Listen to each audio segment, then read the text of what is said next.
I would like to give a warm welcome to our in-person audience and also to our virtual audience.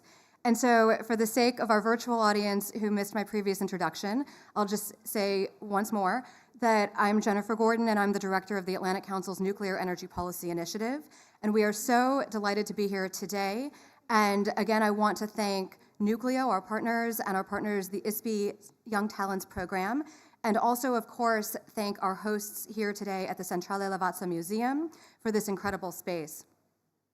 And now we are so honored to welcome to the stage His Excellency Gilberto Pichetto Fratin, who is Minister of the Environment and Energy Security in Italy. Minister, please.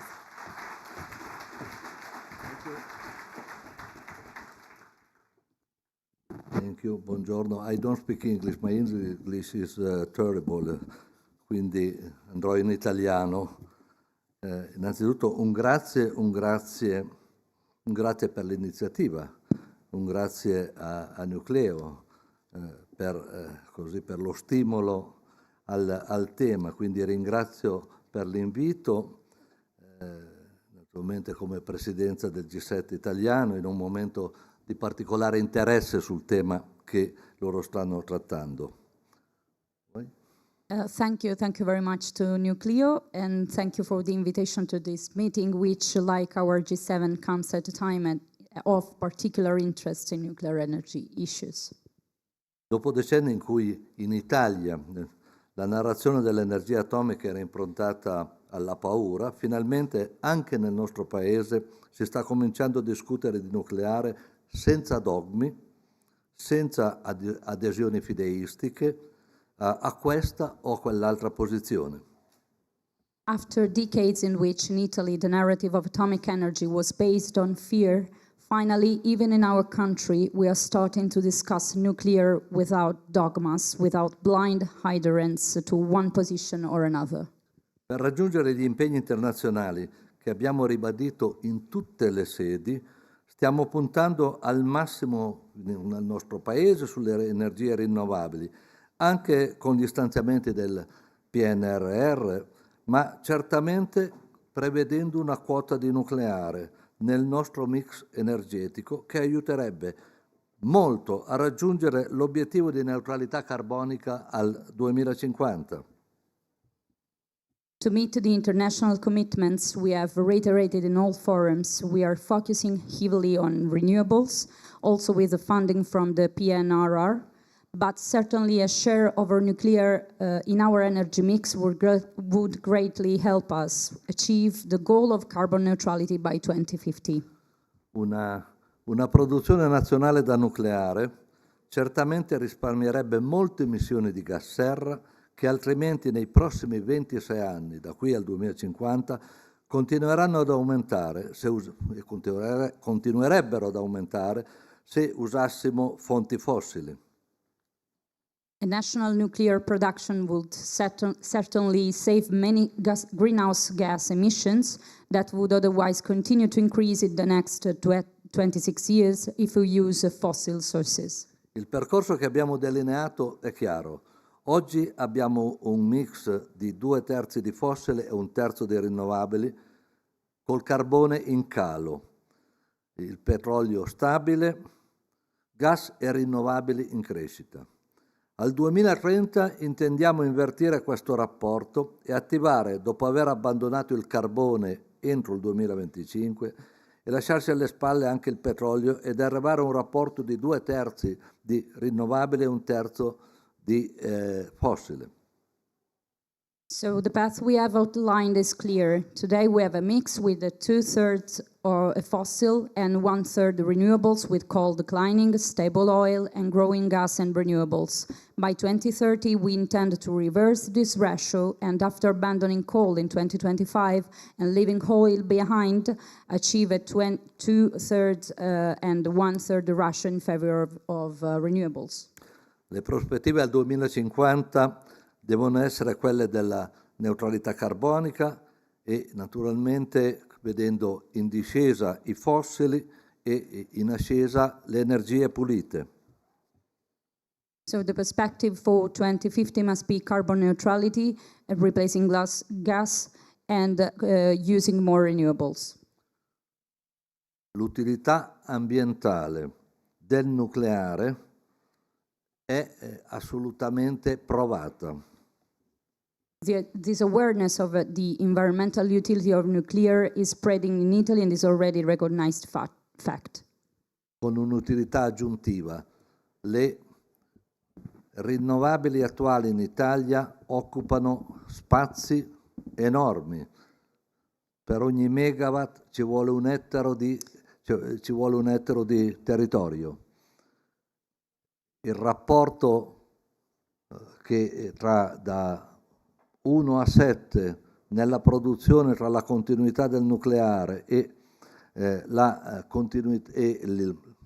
l'alternanza invece della produzione delle altre energie, delle energie rinnovabili, in particolare il fotovoltaico, ci permette di utilizzare pochissimi spazi e avere tantissimo beneficio, salvaguardando la biodiversità del territorio nazionale.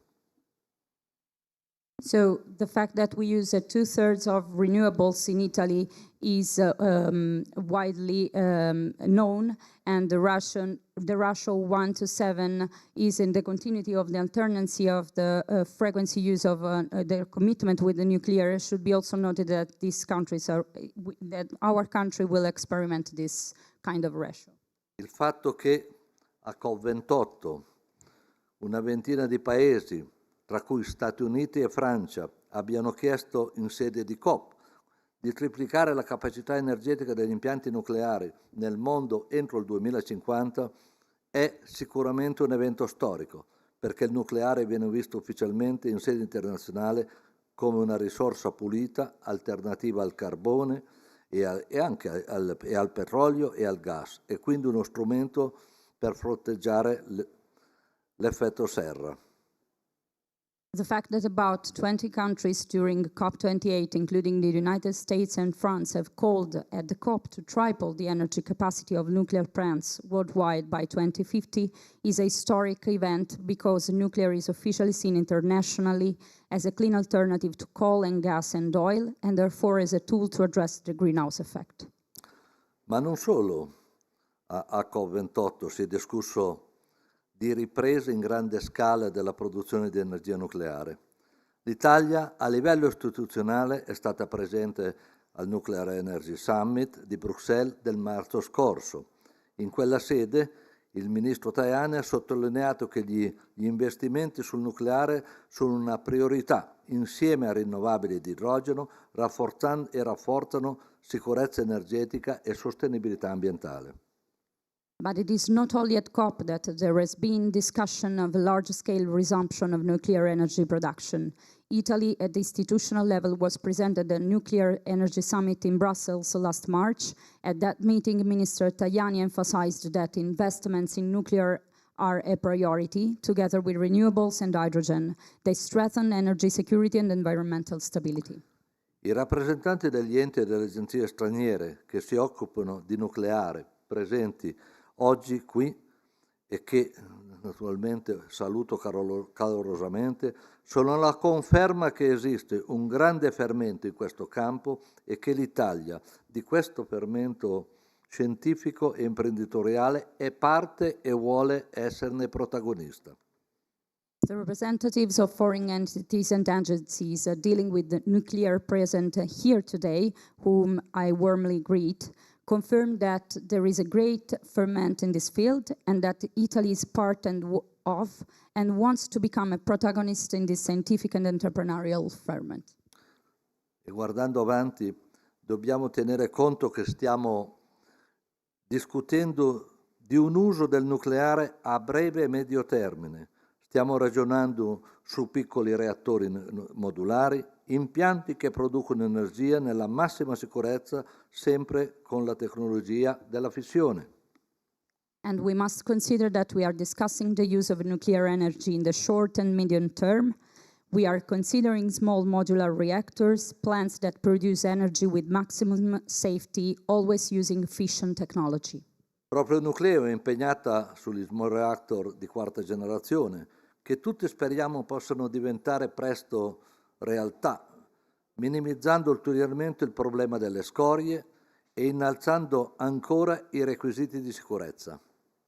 Nucleo is committed to fourth generation small reactors, which we hope will soon become a reality, further minimizing the issue of waste and raising safety requirements. E per guardare avanti nell'ambito del decreto Mission Innovation del mio dicastero abbiamo stanziato 135 milioni di euro dedicati al settore nucleare, prevedendo la realizzazione di attività di ricerca e sperimentazione su piccoli reattori modulari nel breve e medio periodo e anche sulle tecnologie di fusione per il lungo periodo.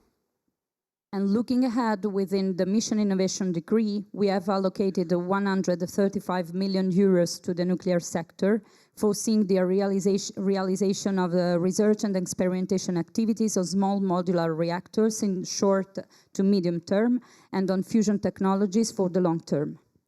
Sul fronte della fusione, l'Italia fornisce al progetto in cooperazione in atto con il Giappone su questo tema supporto scientifico e componenti importanti, realizzati da aziende del nostro Paese anche grazie ai fondi, circa 70 milioni, messi a disposizione dal governo italiano. On the fusion front, Italy provides scientific support and important components to the ongoing cooperation project with Japan on this topic, produced by companies in our country thanks to the approximately 70 million euros in funding provided by the Italian government. Ricordo anche che a fianco di tutto ciò Enea sta realizzando nel nostro paese il divertor tokamak test sul progetto ITER. It is important to enhance the collaboration of this project with the new Italian fusion experiment that Enea is carrying out in our country, the DTT, a source of international pride for Italy in the development of this form of energy. In questo contesto acquisisce un maggiore rilievo l'iniziativa che abbiamo avviato nell'ambito del Ministero della Sicurezza Energetica e dell'Ambiente con la piattaforma nazionale per un nucleare sostenibile. In this scenario, the initiative we have launched at the Ministry of Environment and Energy Security with the National Platform for Sustainable Nuclear Energy takes on greater importance. Il nostro obiettivo di mettere a sistema istituzioni, enti universitari e di ricerca aziendale, aziende private per ragionare attorno all'ipotesi di un'introduzione della fonte nucleare nel mix energetico italiano, così come richiesto dal Parlamento che ha approvato una mozione in questo senso, sta diventando un obiettivo strategico per il nostro Paese. Our goal of systematizing institutions, university and research entities and private companies to discuss the possibility of introducing nuclear energy into the Italian energy mix, as requested by Parliament, which approved a motion in this sense, is becoming a strategic objective for the country.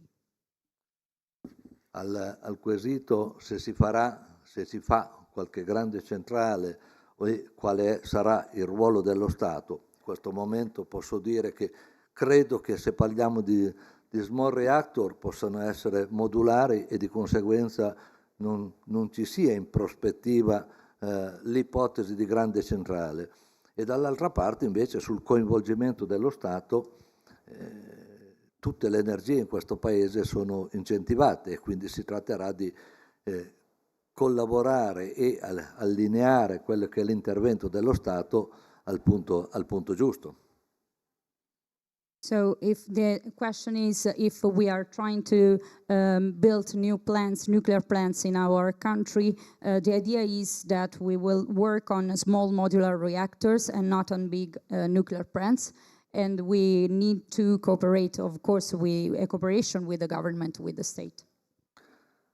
E va chiarito e ribadito che il contributo che il nucleare può dare al nostro mix energetico avrebbe una forte finalità ambientale e di indipendenza energetica, consentendo al nostro Paese una piena autonomia e mettendo l'Italia al riparo dalle turbulenze della geopolitica che negli ultimi anni abbiamo vissuto e stiamo ancora vivendo. it should be clarified that the contribution that nuclear energy could make to our energy mix would have an environmental and energy independence purpose, allowing our country full autonomy and shielding Italy from geopolitical turbulence that we have experienced in recent years and are still experiencing. Personalmente vorrei, e questo è l'augurio per l'Italia, per il nostro Paese, è che su questo tema si potesse ragionare con pacatezza, con valutazioni solo scientifiche e non ideologiche. Of course, I hope for my country, for Italy, that on this issue we can have a constructive and scientific-based discussion. Comunque ci sono insomma ragioni ambientali in primo luogo. Il nucleare non produce CO2, diversamente da tutte le fonti fossili, carbone, petrolio, gas, altri combustibili, ma anche economiche e sociali per sostenere l'opportunità di valutare in Italia quindi un nucleare civile importante. So, of course, there are environmental reasons in the forefront, but also economic and social reasons to support the opportunity to consider the nuclear alternative. Credo quindi che noi dobbiamo proseguire nel nostro impegno per attrezzarci tecnologicamente e attrezzare il sistema produttivo italiano nel breve periodo e guardare in prospettiva al nucleare come una possibile importante fonte di energia green per l'Italia, ma anche di sviluppo del nostro sistema delle imprese, verso la modernizzazione. Ribadisco ciò che anche in altri panel di questa settimana ho ripetuto. L'Italia è sempre stato un grande paese trasformatore e da grande paese trasformatore è anche geniale. Sul tema del nucleare credo che citare Enrico Fermi sia naturale, ha costruito quelle che sono le condizioni del nostro benessere. Quindi io credo che su questo tema si debba andare avanti. Noi andremo avanti nel costruire un quadro giuridico che sia compatibile. Noi andremo avanti con le opportune valutazioni, inserendo nel piano nazionale che diventa definitivo il 30 di giugno del 2024 un'ipotesi di scenario che prevede l'utilizzo dell'energia nucleare ed inoltre piano pertanto in linea anche con il mandato politico con le mozioni parlamentari del maggio 2023 e proseguito peraltro poi con l'istituzione della piattaforma per il nucleare sostenibile. Devo dire che noi abbiamo deciso di aderire come Ministero all'Alleanza Industriale Europea sugli SMR.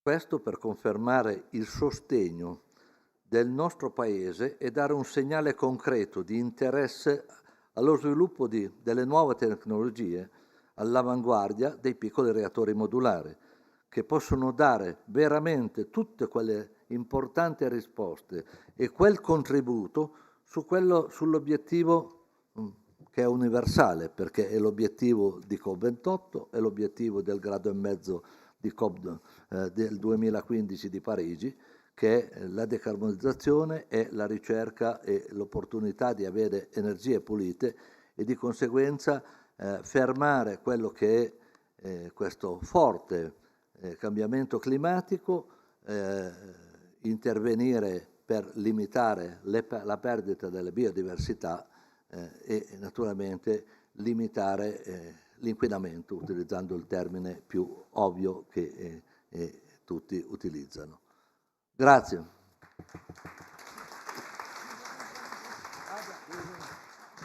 Sorry.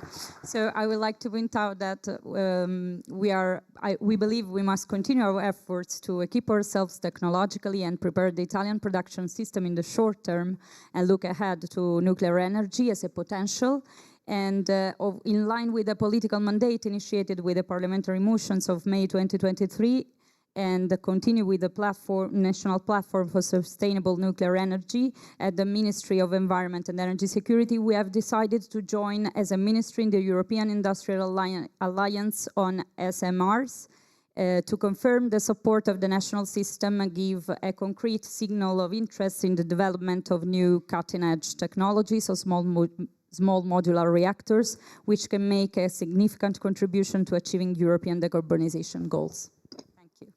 Thank you.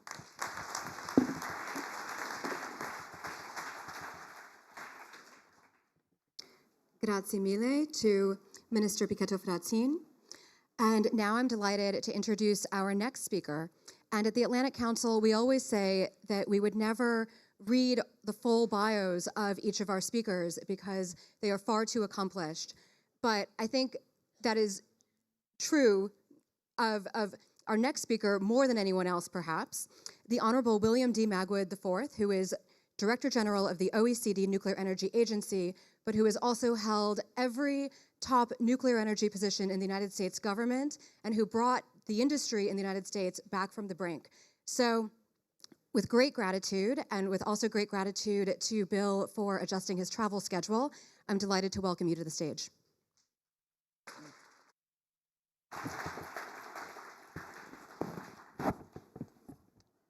Well, that was a heck of an introduction.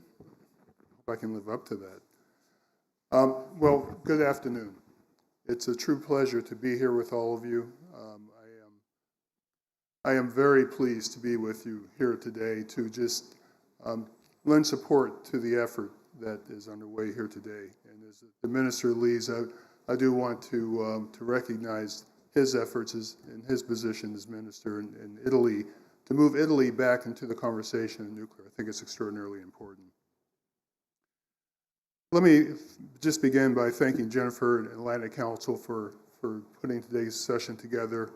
But also I know that newcleo was a big contributor to this. So Stefano, thank you very much. And not just for that, but when I became aware of your activities in small modular reactors, advanced reactors, I was very excited to see that because I knew what you had contributed already in the area of medical isotopes, which I think we'll see in the future. We'll have to see what accomplishment of yours is the one that stands the test of history.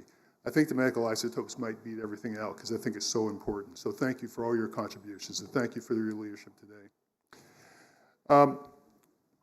There are many of you here today that have spent a lot of your personal and professional lives in the nuclear sector. I've been doing this.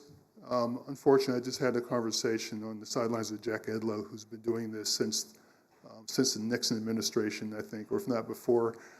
I've been doing this for 40 years. So I have spent most of my adult life in the nuclear sector. And I think many of you who have also spent a lot of your time in the sector recognize something very important. That all those efforts over all those decades, all the work that has been done, all the research, all the discussion, all the planning, all the possibilities, it really all comes down to where we are right now today. This is the moment. This is what we have worked for all these years. And it's the time for us to stand up. And I'm very pleased to see the industry associations all here today, represented at high levels, making a strong statement about their cooperation towards that end. I think that we can all agree that while this is a special moment in history, it's come through a lot of chance and kismet, a lot of work, a lot of research, a lot of thinking, but a lot of things that had converged at the right time. For me, after having been in charge of the Nuclear Energy Agency for almost a decade, I can see the evolution that's taken place over time. Now, I remember the days when you could not have the civil conversation about nuclear energy and international energy conversations. People just didn't want to talk about it. Even countries that were highly reliant on nuclear didn't want to talk about nuclear. That shows you how much things have changed. Today, countries all over the world are not just talking about nuclear, but they're taking concerted action towards building new nuclear power plants for the first time in a generation. Watching the evolution over the last few years has been particularly gratifying because at the NEA, of course, we've been saying that nuclear has to play a role in dealing with the climate crisis, but that wasn't really being picked up by a lot of policymakers. We started to see the change, really, I think, during COP26 in Glasgow. I wasn't there because I told my staff I saw no reason to go to any of these COPs. There was really no point in it because they would never talk about nuclear substantively. But something important happened in Glasgow. Countries were asked not just to set targets and ambitions for reducing climate change gases, they were asked to present their plans to get there. And when I heard that, I knew something would happen because I've had many, many conversations with energy ministers all over the world about commitments to net zero by 2050. And I can tell you that virtually none of them could tell me exactly how they were planning to get to net zero by 2050. It was mostly aspiration. It wasn't serious planning. There was a lot of hope that perhaps more efficiency, more renewables would make this all come together without a great deal more effort. But in Glasgow, countries saw that this was not going to converge. They were not going to reach net zero by 2050 unless things changed. And that's when we started to see the evolution. The first country, as I recall, was the Netherlands. It came to one of our senior meetings and announced they were going to build more new reactors, kind of caught everybody by surprise. But they were the first we heard to stand up like that. But they certainly weren't the last. And particularly after the invasion of Ukraine and the word energy security came back to the top of the agenda, that's when you started to see the floodgates. That's when you started to see more and more countries coming back to this conversation. Because it brought together two issues which should never have been separated in the first place. The issue of dealing with the climate crisis while at the same time assuring energy security. You know, there was a time in the international conversation that talking about economic development and economic progress and growth was almost a bad word. We weren't supposed to talk about that. But now people realize that if you divorce the possibility of economic growth, both in OECD countries where we already live pretty well, but perhaps particularly in developing countries where people are still trying to reach middle class status, to tell people that economic development is a bad thing was never going to work. It was never going to be accepted by the broad public. Now policymakers are bringing these pieces together. Economic growth, economic energy security, and reducing the threat of climate change. All these things have to come together. If you separate them, you're not looking at the whole picture. Now that we're all looking at the whole picture, we see that nuclear is back on the table. And not just back on the table as a possibility, but as a core part of many countries' plans. The reality is, though, that while we have these ambitions and many countries have moved towards building new nuclear plants as fast as they can, there is a harsh reality. The harsh reality is that for the most part, we're not ready. Regulators around the world, and as my friend Dale Klein likes to put it, I'm a recovering regulator, so I have some position to speak about this. Regulators in most countries are not prepared for the new technologies. They're not prepared for new reactors. They're not prepared for the new paradigms. They're not prepared for digital technologies. They're not prepared. There are some that are taking leadership roles to try to be prepared, but on large part, they're not ready. And industry is actually ahead of them in many respects. I just got back from Korea last night, as it turns out. And one of the things that I was talking to people in Korea about was the fact that KHNP, of course, the big company in Korea that supplies nuclear technology, is planning to provide digital twins with all its new nuclear power plants. So I asked the regulators, what are you going to do with that when it shows up? And I sort of get this blank look. Well, what should we do about it? You better do something with it. And that's just the first of many new technologies that are coming that regulators have to get ready for. Industry often blames regulators for slowing things down. As a former regulator, I will defend the regulatory community in this respect, because very often when people in industry say that the regulators are slowing down progress, what more often than not that actually means is that they in the industry are not ready to take a case to the regulator. They don't have the detailed design. They don't have the analysis. They're not prepared to stand up to the regulator and answer questions. And let me tell you, there's no magic solution to any of this. Don't expect there'll be some legislation or some brilliant idea to make regulation work faster. Regulation takes as long as it takes.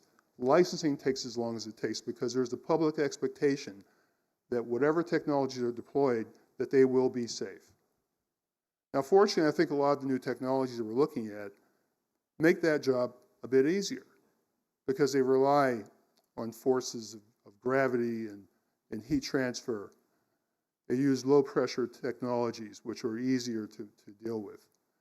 They have fuels that cannot have a meltdown scenario as we saw in the Fukushima Daiichi plants.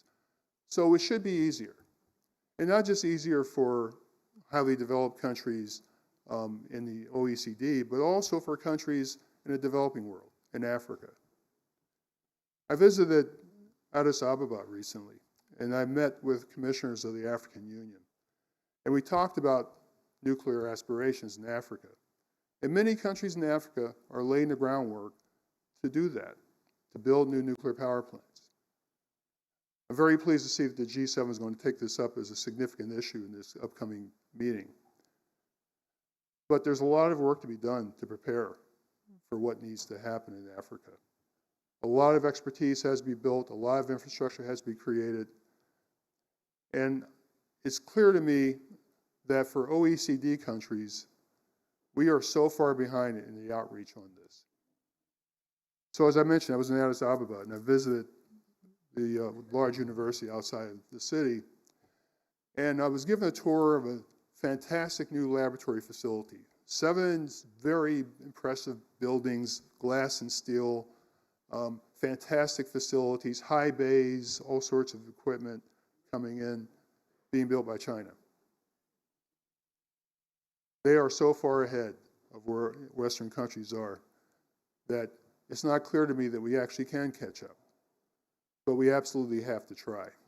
So one of the things that we've done at the NEA is we've partnered with the OECD Development Center to put together an initiative called Common Journey.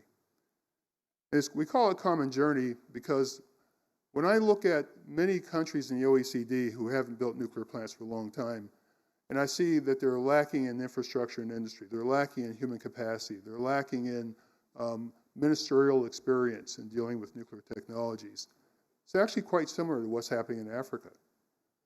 So as countries like Sweden and Netherlands and others redevelop their capacities, perhaps there's an opportunity to do the same in Africa at the same time, to partner with African countries. The Common Journey Initiative, at its core, is designed to do 2 things. First, develop platforms for cooperation within Africa to help African countries help themselves, and then link those platforms to what we do. But secondly, to focus on an aspect of nuclear technology that sometimes gets lost. When you build a nuclear power project, it's a tremendous opportunity for economic development, skills development, business development. Those are things you can take advantage of with a nuclear project. But if you buy your nuclear facility from China, you may find that you're going to have 5,000 Chinese sitting in your country building a nuclear power plant instead of having your own people learn those skills. That's a case we can take to these countries, and that's a case we should take to these countries. We ourselves have human capacity issues. Human capacity in many OECD countries is not really ready for nuclear. There are more people retiring in some countries in nuclear expertise than are coming back in the pipeline. I visited Romania recently. We had what we call a global forum. Global Forum of Nuclear Education holds these bilateral discussions with countries. And in Romania, when we talked about what would be needed to support Romania's plans for the future, Romanians believe they need to triple the number of nuclear engineers over the next few decades. But where are those people coming from? As we talked about it, it became clear that we moved away from a conversation about incentivizing with job opportunities, moving away from improving the capacities of universities, to realize that the real issue was at the pre-college level. That there simply weren't, well, first, in Romania and a lot of OECD countries, there simply aren't enough kids at all. The birth rates are way down in a lot of our countries. But even within that, the small number of children who are being born, very few of them go into science and technology careers, and very few of those go into nuclear careers. The only way to fix this is to get involved at the pre-college level. So we are working with our member countries on an initiative called the 2035 Project to build the pipeline. To make it more attractive for young people to get into science and technology careers, and particularly nuclear careers, and then to help them as they go into college and become young professionals. Something you'll be hearing a lot more about in the future. Now, as I mentioned, going to COPs wasn't something that I was interested in doing.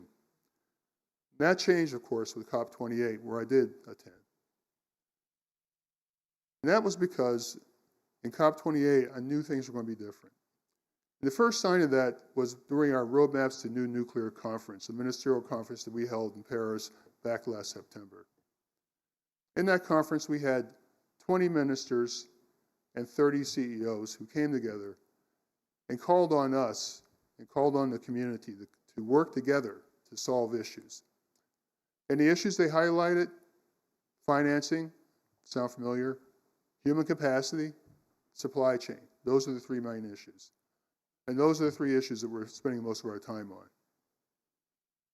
On financing, in the next few weeks, I'm going to be in the U.S. visiting with members of Congress and visiting with members of or executive directors of the World Bank to start the process to try to change some of these policies in financial institutions. We have to do this.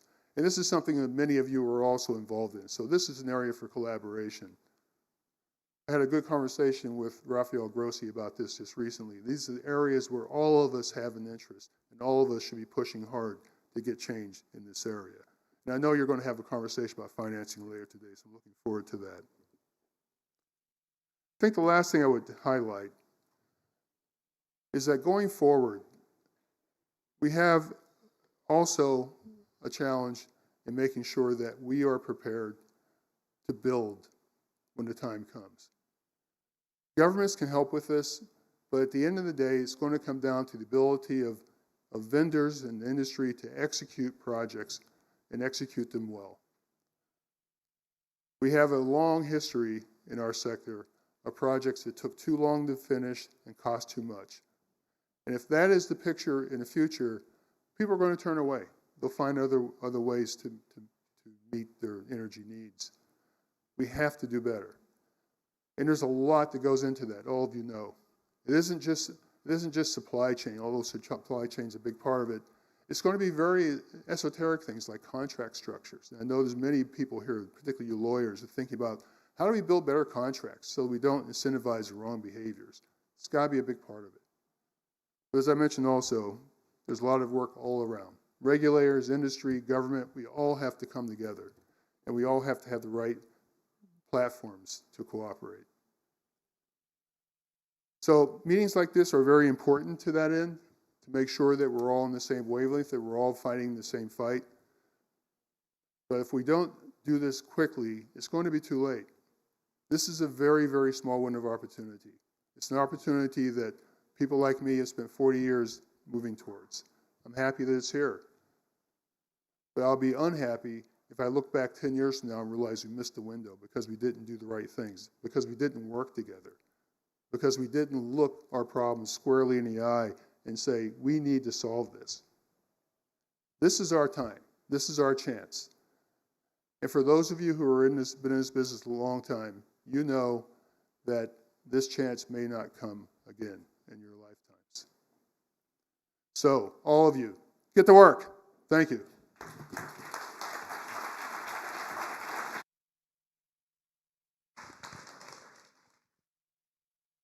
Bill, thank you so much for joining us.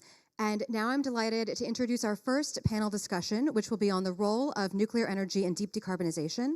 And I'm happy to call to the stage Massimo Lombardini, who is Associate Researcher and Coordinator of the Executive Master's Program on Energy Geopolitics at ISPI. Olivier Bard, General Delegate for the Board of Directors from the French Nuclear Industry Association. Akihito Uetake, Senior Managing Director from the Japan Atomic Industrial Forum. Sama Bilbao y Leon, Director General of the World Nuclear Association. Lee McDonough, who is Director General of Net Zero Nuclear and International at the UK Department for Energy Security and Net Zero. And this panel discussion will be moderated by Silvia Berzoni, Chief Editor of CNBC Italy. Silvia, over to you. Thank you very much, Jennifer. And welcome, of course, also on my side, welcome to all our distinguished speakers. If we want to reach the net zero target by 2050, we need all the available, dispatchable, free CO2 energy. And nuclear is and will be a very important piece of the puzzle. COP28 already marked a watershed. If you think for the first time ever, it was recognized the need to accelerate nuclear. And 25 countries pledged to triple nuclear power by 2050. It's a challenge in the challenge because we need to add 800 gigawatt and there is a price tag of $5 billion, which I prefer to call an investment opportunity. But then Brussels, in March this year, it was maybe even more important because the high-level conference on nuclear energy for the first time signaled a change in the political landscape. So some call it momentum, some others a renaissance. But what is very important is that now 54 countries expressed their interest in building and investing in small nuclear reactors.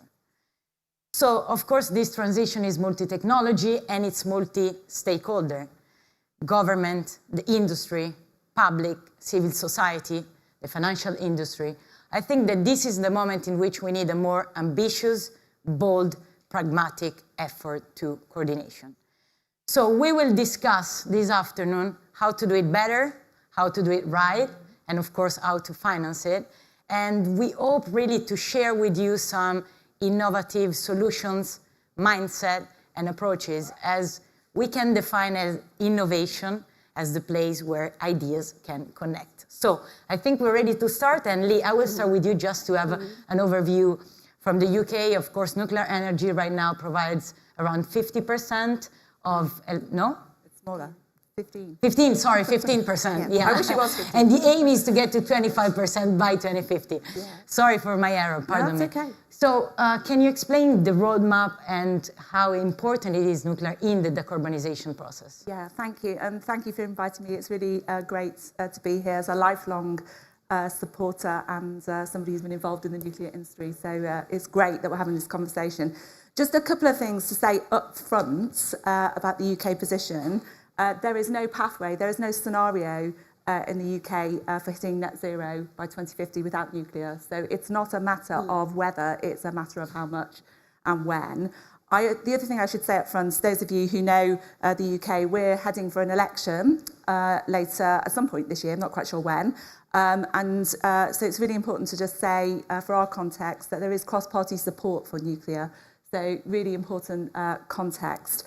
And then I'd just like to just pick up one point that Bill said about the global position on nuclear. So his words, I can't remember exactly where, its time has come. And I absolutely feel that we have a window of opportunity to sort of really capitalise on all the things that Bill said. But the thing that's really striking a chord with me when I talk to schools or I talk to apprentices that are working in this area is just how valuable nuclear is now seen in terms of its contribution to the challenge of climate change. And as the only clean, low-carbon electricity source that's been proven at scale, I definitely think its moment has come, whether that's gigawatts, SMRs, or advanced modular.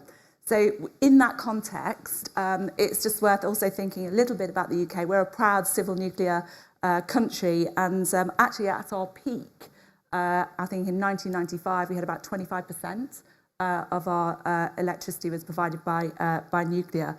1995 was also a high point and a low point because it was the last time we built a nuclear power station. So Sizewell B was our last nuclear power station. We had quite a gap. And so at the moment, we are now 60% through building Hinkley, it's EDF projects, really crucial, will deliver 3.2 gigawatts of power. And we are also actively negotiating for the next EPR Sizewell C, and looking at how we can, I'll come back to this later, how we can bring in private investment into that process. We're hoping to do FID on that this summer. So that's the final investment decision. So that's where we are, our baseline, but we have huge ambitions in the UK, as you've mentioned. And we published a roadmap earlier this year that set out our very ambitious target to get up to 24 gigawatts of nuclear on the system by 2050. That would, we think, be back to about 25% of future electricity demand. And so, that's quite an ambitious target, but, we like a challenge. So, there's lots of issues around how we get there. But, the real focus is just like having that ambition, having that North Star and coalescing the system behind it. And it's important to say this is all forms of nuclear technology. So obviously we have gigawatts in the mix, but also SMRs and advanced modular reactors too. So, across the piece, we need all of those components to move forward. And so to achieve this, we have set out, again, an ambition to secure investment decisions to deliver 3 to 7 gigawatts every 5 years. And so, again, that is pretty punchy. But, we're determined, as Bill said, if we don't do it now, then when will we do it? So, and just to flag the final thing for me, we have an SMR competition that is live.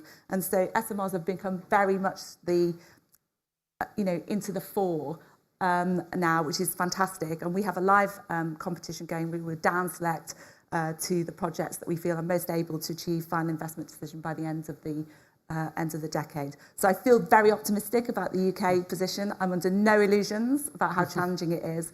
And I know later we're going to come back to some of the challenges, which I shall look forward to that part of the conversation. Tama, let me go back to COP28, because of course it was very important you were running the net zero nuclear platform. It was the first time along with the Emirates Corporation. How important was that? And when looking at the ambition of tripling nuclear by 2050, how do you see the roadmap? Well, you're right. I mean, certainly COP28 was a watershed moment, as many people mentioned this. But let's just be clear, the nuclear industry has been present at COP for 20-some years, since the first COP, and World Nuclear Association was there in all these discussions, not always very successfully, but certainly nuclear has always tried to be at the table. And it's only been in the last 3 years, really, when we have seen a newfound pragmatism in many countries, that really they got their calculators on top of the table and they did the math, and the math indicated very clearly that there was no way for them to achieve Paris Agreement goals in a cost-effective manner, in an equitable manner, without including nuclear. So clearly that was already there. And this is partly what motivated us to put together the Net Zero Nuclear Initiative. It was an opportunity to bring together, obviously, the industry, but also governments and civil society to actually make this point of view very visible, very, very obvious in the context of COP, and obviously this translated in many things. So number one, which I think is perhaps, very important, as you mentioned, the global stock take. 199 countries, for the first time ever, they actually highlighted the essential need to accelerate nuclear energy if we are serious about meeting Paris Agreement goals. Also very important, which perhaps we don't always realize, we had 123 countries in the Global Renewables and Energy Efficiency Pledge that also mentioned nuclear energy as an option beyond renewables and energy efficiency. So that's also something that has never happened before. And as you mentioned, we were able to bring together 25 countries with this bold and ambitious goal to triple global nuclear capacity by 2050. And I think that what it was also important, because we had put together this coalition of energy industry and civil society, 2 days later, the nuclear industry actually took that challenge from the countries, and we have over 120 companies in 44 countries in all continents saying, okay, we've heard you countries and we are doing our best to actually deliver on that promise. So I think this has been a watershed moment. It is essential to get all this visibility, all these policies that do start to recognize the role of nuclear. But I think, as we've heard from Bill, as we heard from others, the point now is to translate all these energy policies in industrial policies that are going to help us deliver on the supply chain that we need.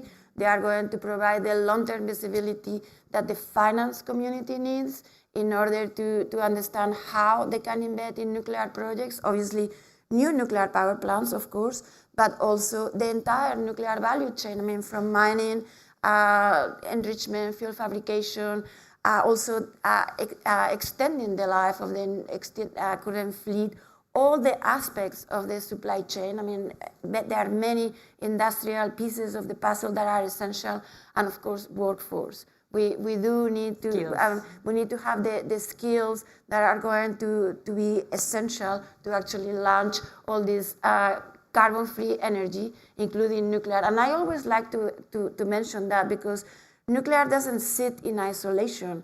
All these industrial policies need to englobe all carbon-free energy technologies, and that includes obviously the technology and the supply chain. And governments need, either it's countries or regions, as we have in Europe, they need to work together to actually deliver this entire ecosystem of clean energy development moving forward. Of course, from pledges to action, this is what we need. And Exactly, of course, investors exactly. want just one thing, that it's clarity along the way.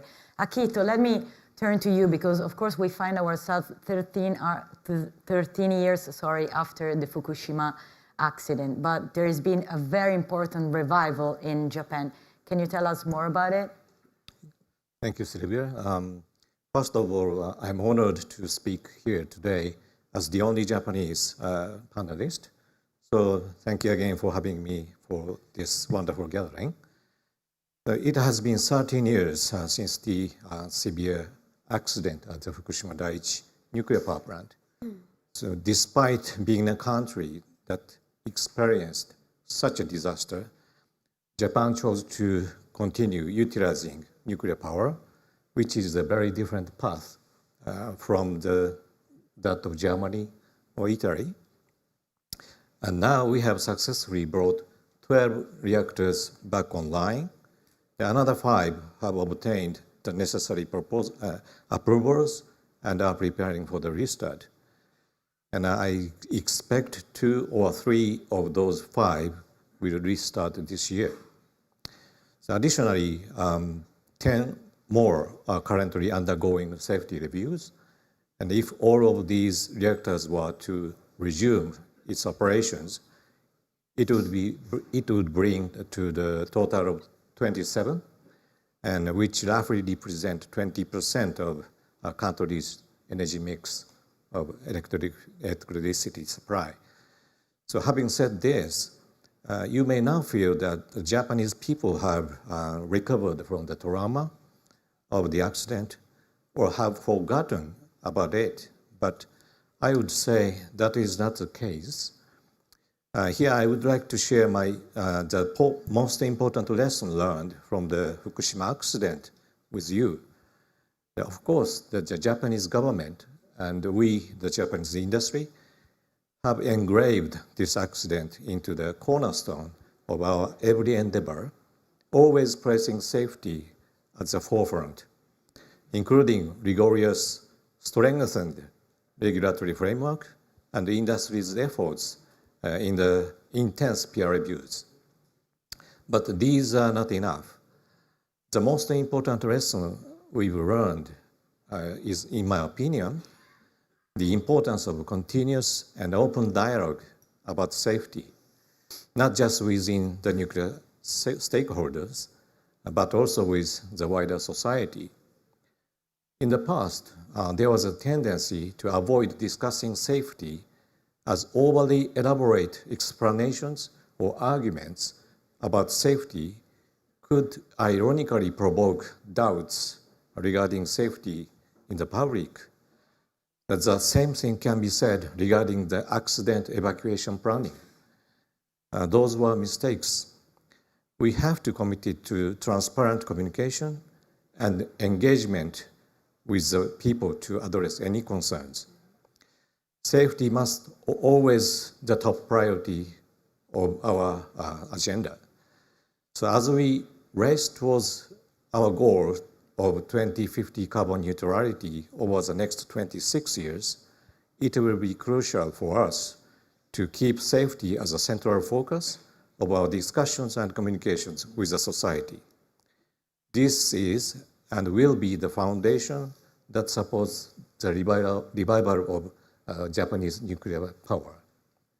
Thank you. Thank you very much. So Olivier, let me turn to you because of course France is one of the world leaders when we speak about nuclear energy. 70% of electricity comes from nuclear energy. And there is a roadmap that has been set up from the government that it's to reduce fossil fuel dependency from 60 to 40 by 2030. So can you explain what is the roadmap and how, of course, nuclear can serve to this objective? Yes, thank you, Sylvia. So before I come to your question more precisely, I would like to appreciate what you started with. It seems that everybody agrees on the role of nuclear now in the energy policy, and it's good news because a few years ago it would have been probably different. I understand that 85% of the G7 is convinced, probably a higher percentage of G20. I'm deeply convinced that we rich countries are not rich enough to afford not to use nuclear and not to decarbonize our economies. So we cannot save this effort of putting nuclear in our mixes. Some countries can do it. If you're Norway, if you're Iceland, if you're Uruguay, and you have enough hydro or shore or offshore wind, then you can afford not to have nuclear. But apart from that, the experience shows that countries that have decarbonized their electricity generation used nuclear, and France is part of that, as you said. The other, if we look back into history for a moment, France is a country that was maybe 40 to 50 million people at the time in the 70s, 80s, 90s, when we built the infrastructure that we currently have, meaning 54 reactors were commissioned in 15 years. That's almost 60 gigawatts in 15 years, plus the fuel cycle infrastructure and the whole thing, I mean the whole industry. It was very quick. So it shows that it's possible to decarbonize deeply and quickly, and it's probably the fastest decarbonization that ever happened in the history. So it can be done. The question is, and I really appreciate that we now move forward to that question that we were turning around for the past years. Now the question is how to do it. And I think what is key is two things. Well, we have two things to address. One is execution. Financing is fine. Skills will come. We need a large program. We cannot just build one project here, one project there. We experienced that in the past 20 years. It doesn't work. We need series. We need to make nuclear an industry. What is peculiar with nuclear is that it's very dense. So we have small amounts of equipment, small amount of everything. So it's quite difficult to get series. But we need to organize series. And that must be made happen. It cannot just happen by chance. It must be wanted from a political point of view. But as we saw in the UK, for instance, it's been wanted for a long time, and it's very difficult to make it happen. It has to be made happen. And we need series, we need programs, industrial programs, we need industrial execution. And second thing is, if we build new plants, we need users to use the electricity. Otherwise, it will not be a sustainable economy. So in my view, investing industries should be incentivized to connect to low carbon grids, because as long as they use electricity that is generated with coal or gas, it will not help nuclear to invest. So those are my main comments. Thank you. So Massimo, we find ourselves in a moment which can be called perma-crisis, polycrisis, geo-economic fragmentation is a very complex word. So where do you see the role of nuclear at the intersection between geopolitics and the decarbonization needs? I think decarbonization will be a geopolitical storm, both for producers and then for consumers. So let's have a look at producers first. Oil consumption is peaking. Some people say it will be 2030, some people earlier, some people later, but it will happen. Now, petrostate will be operating in a shrinking market. And nobody likes to operate in a shrinking market. Can you imagine what would be Russia, what would be Saudi Arabia with less revenue from oil? It will be a storm. Now, what will be accompanying this decarbonization and electrification? Now, when we think about oil producers, we think about OPEC, OPEC+, Russia, etc. When we think about electrification, I think there is one country that comes to our mind. Let me call it a country C. And this country controls 70% of the battery, solar panel, rare earth, cobalt, and so on and so forth. We have a problem. What can we do? In my opinion, we should be inspired by what we do in the 70s during the oil shocks. I think I'm the older by the panel. In the panel, I remember what happened. The oil price went from $3 to $40. What we did, we looked for oil at home, and we find oil in the North Sea. It's what we call today reshoring. Then we look for oil nearby in Norway, is what we call nearshoring. And then we look for oil in the Gulf of Mexico and in Alaska, is what we call friendshoring. We need to do the same with critical raw material, which are the vitamin of the energy transition.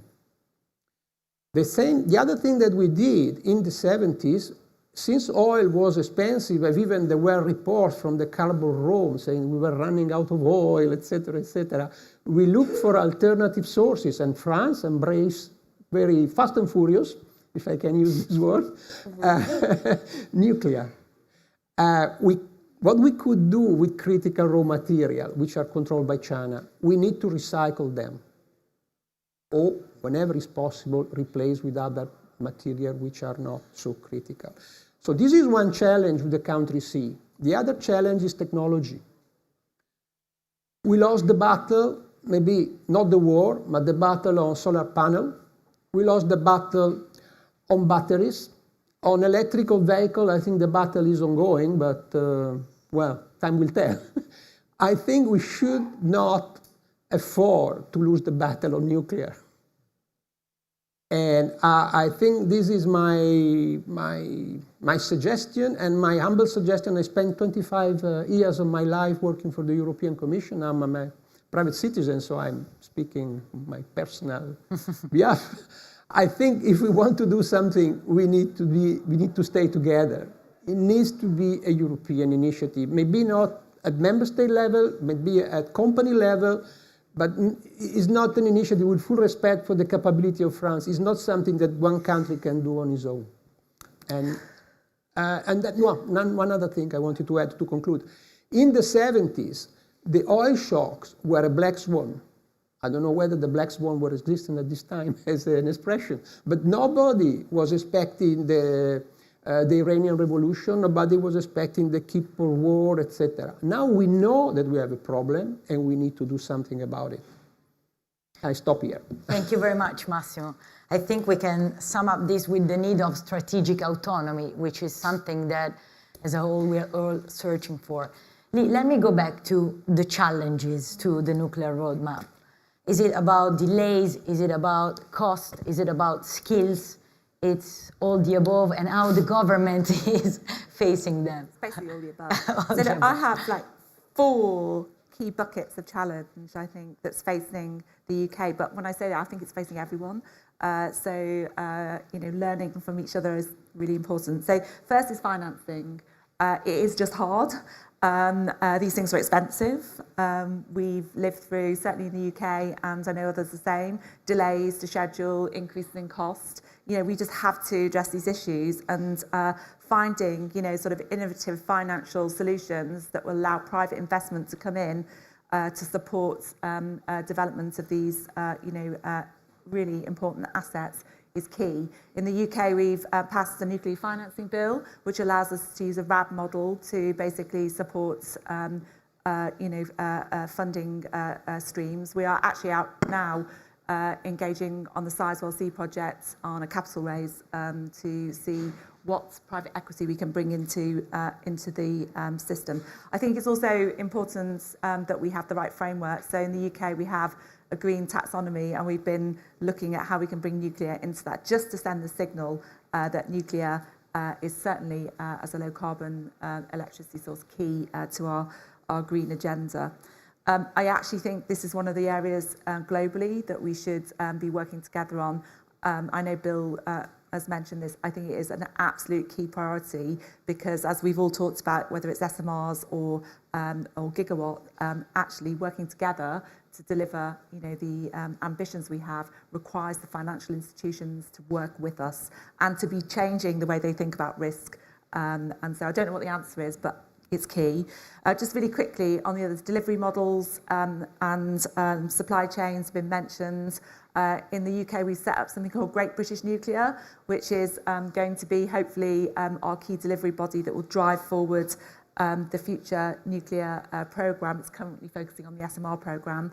And that will be a body of expertise that will give advice to us that we don't have available to us in government around technical, commercial and programme design and delivery. So that is one of our responses. Skills, everybody said, just as a fact, we do not have enough nuclear scientists, we don't have enough welders, we don't have enough of the kind of skills that we need, not only for nuclear actually, but also the wider green transition.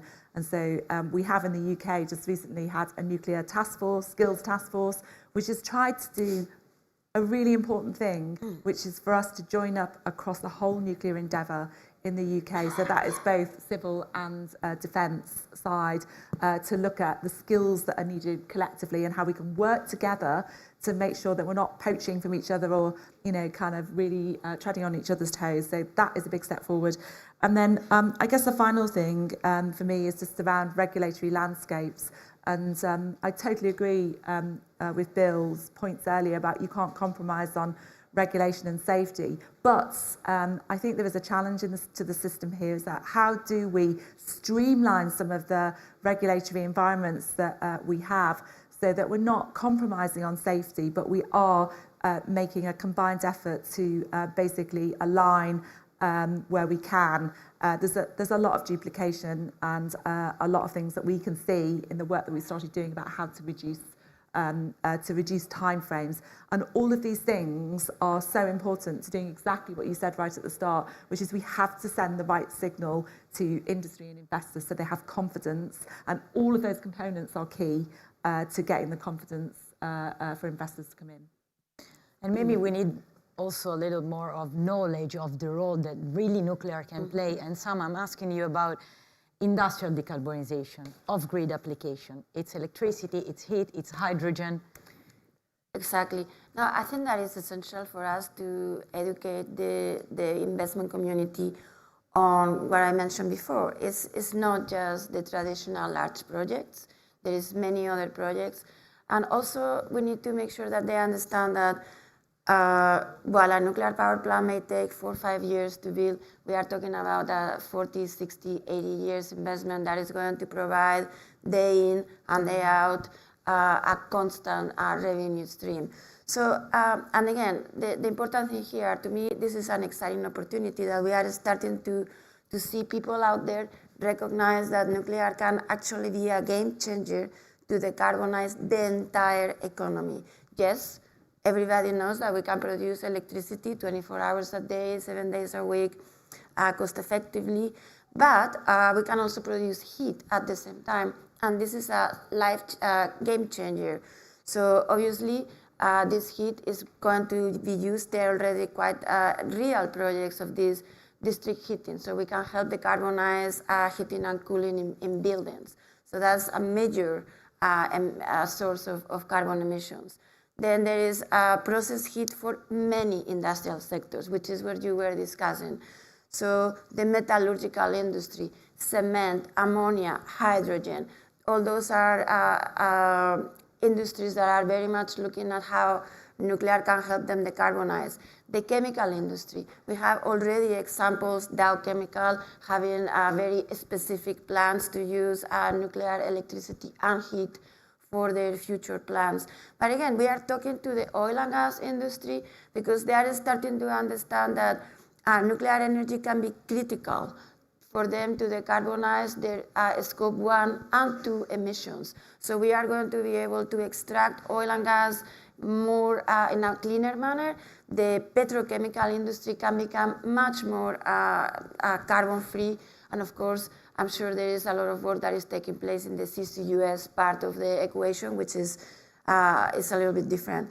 So we also, I think that it's important to recognize the importance of distributed grids. So not everybody lives in a traditional large grid. So there are applications for nuclear in remote locations, in places with very small grids, whether it's mining opportunities, or mining centers or industrial centers, oil and gas extraction platforms in the middle of nowhere. So in there also small modular reactors, micro reactors can be a very important game changer. And frankly, we are now currently working with the International Maritime Organization for them to look at the nuclear code to understand how nuclear propulsion, not just nuclear platforms, can actually help decarbonize the entire shipping industry, which again is a very, very huge emitter of carbon emissions. So the point here is to align the end energy users, the energy off-takers, that frankly cannot afford not to have carbon-free energy. I mean, we often talk about how much it costs to do a new nuclear project. Ask them how much it costs not to have energy, because the price is probably much, much higher. So we really need to align those needs with what nuclear energy can offer. And then I think that there is a very good synergy there to actually work forward together. Akihito, I ask you if you, of course, agree, and what off-grid application do you envision for Japan? Okay, I'd like to share my perspective of Japan's path towards decarbonization and the crucial role of nuclear energy can play. And Japan is aiming at carbon neutrality by 2050. And in order to achieve it, decarbonization of the power sector is prerequisite. And however, it is not sufficient. That at present, over a half of CO2 emission come from non-power sector in Japan. So, namely industry, transport, and residential and commercial sector. For achieving full carbon neutrality, we need to promote as much electrification as possible in these non-power sectors, and then achieve carbon-free in the power sector. However, according to the study done by Tokyo University, 1/3 of energy demand in the non-power sector still remains not electrified. So the real challenge for us is to decarbonize these hard-to-abate portion with such technologies as hydrogen or biomass or CCS. So among these, hydrogen is expected to play a major role. So now the question is how to procure large amount of hydrogen, clean hydrogen. So there is a projection that the demand for carbon-free hydrogen will grow tenfold by 2050. So as you know, nuclear energy can provide a reliable, stable, and affordable power supplies, making it ideal for the consistent and efficient production of hydrogen. Additionally, nuclear-derived heat, as Sama said, can support industrial process that requires high temperatures, further contributing to the decarbonization of hard-to-abate sectors. One such innovative technology is the high-temperature gas-cooled reactor. It's called HTGR, developed by Japan Atomic Energy Agency, JAEA. The HTGR, which began operation in 2001, achieved a world record by reaching a reactor outlet temperature of 950 degrees Celsius, a record that still stands. This ultra-high temperature unlocks a vast potential of efficient hydrogen production and industrial application. So all in all, nuclear energies and keep being a vital component of Japan's energy strategy, offering a reliable and emission-free solution for both electrified and non-electrified sectors. Olivier, let me ask you, when talking about SMRs, they work and pair well with renewables on load following. Can you explain to the audience what it is and why the existing fleet in French is already able to do that? Can I tell everybody that we prepared that? Of course. Actually, yes. yeah, we prepared that question. And actually, so before I came here to the stage, I looked at the app of RTE. RTE is the French grid, transmission grid manager in France. And this is today, okay? This is generation of today. So yesterday evening, we had 38 gigawatts of nuclear. And right now, at 2:45, so just when we came here, we had 28 gigawatts. So it's a 10 gigawatt adjustment of load. Because in the meantime, of course, at noon, we have 5 gigawatts of solar. And there was 10 gigawatts of wind power earlier today. And in just 1 hour during the morning, it went from 10 to 5. So you have to follow the load. And in the meantime, of course, yesterday evening, there was quite a big consumption because people are partying and looking at the game and all that stuff. And right now, they are napping after family lunch for Sunday, you know. So you have to adjust to all those things. Well, the good thing is when you have large reactors, you can also adjust to loads. We've been doing that for decades. And there are two ways. You can stop a reactor and restart a reactor, and you don't really want to do that. From an operator's point of view, it's not very convenient to stop the reactor, to restart the reactor for aging, for you know, things can happen when you stop and start a reactor. But what you can do very easily is to change power 80% in 30 minutes, twice a day. So this is how we get 10 gigawatts of variation with a large fleet. What I'm saying is that we should not oppose the different solutions. The good thing is now we don't need to oppose anything. We need to save energy, we need to be efficient, we need renewables, we need nuclear, we need existing nuclear, we need to take our reactors as long as possible, we need to build new ones, we need to find new solutions like Stefano's. We need all of that. And the nice thing is SMRs are inspired by the fact that we need, again, series of projects. What we did in France is basically a program of LMR, large modular reactors. Yeah. That's what we did. And that's what China has been doing for decades. They are doing, I have to say, they are doing their part of the job right now. They are building 10 units every year. Europe and North America should do their parts as well, with large capacities. And we can definitely follow the load and adjust to a mix that has no fossil fuel at all. It just works. I have the proof here. The most important thing is not to oppose always Mariano Grossi is saying. Exactly. Yeah. And then you open the door to it's a multi-technological, of course, roadmap. Massimo, let me come back to you. When we talk about energy security and decarbonization, what in your mind are the priorities right now? Well, after the invasion of Ukraine, of course, energy security became the rock star of the arena, and there was a kind of narrative saying, we cannot care about decarbonization, now we need to procure gas. And in fact, we we did whatever it takes or it took to procure gas. However, in my opinion, energy security and decarbonization are two sides of the same coin, because the two cornerstones of decarbonization and energy security are energy efficiency and renewable. Now you might ask me, Massimo, what is nuclear? This is about nuclear. So let me say something about nuclear. And I was instructed I shouldn't say anything negative about nuclear, so I won't. However, I'm a friend of renewable. Open-minded. I'm a friend of renewable, and this doesn't make me an enemy of nuclear. Exactly. And sometimes when I'm in public debate, this is what's happening. If you are a friend of renewable, and this goes both ways. In preparing this meeting, I call a friend of mine, a professor in a UK university, and I did my homework and sent me some paper. He sent me a lot of paper on nuclear, and the first page of the paper was full of criticism of nuclear.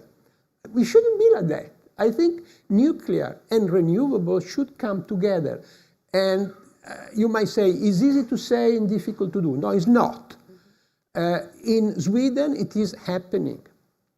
Sweden has an electricity which is virtually carbon-free.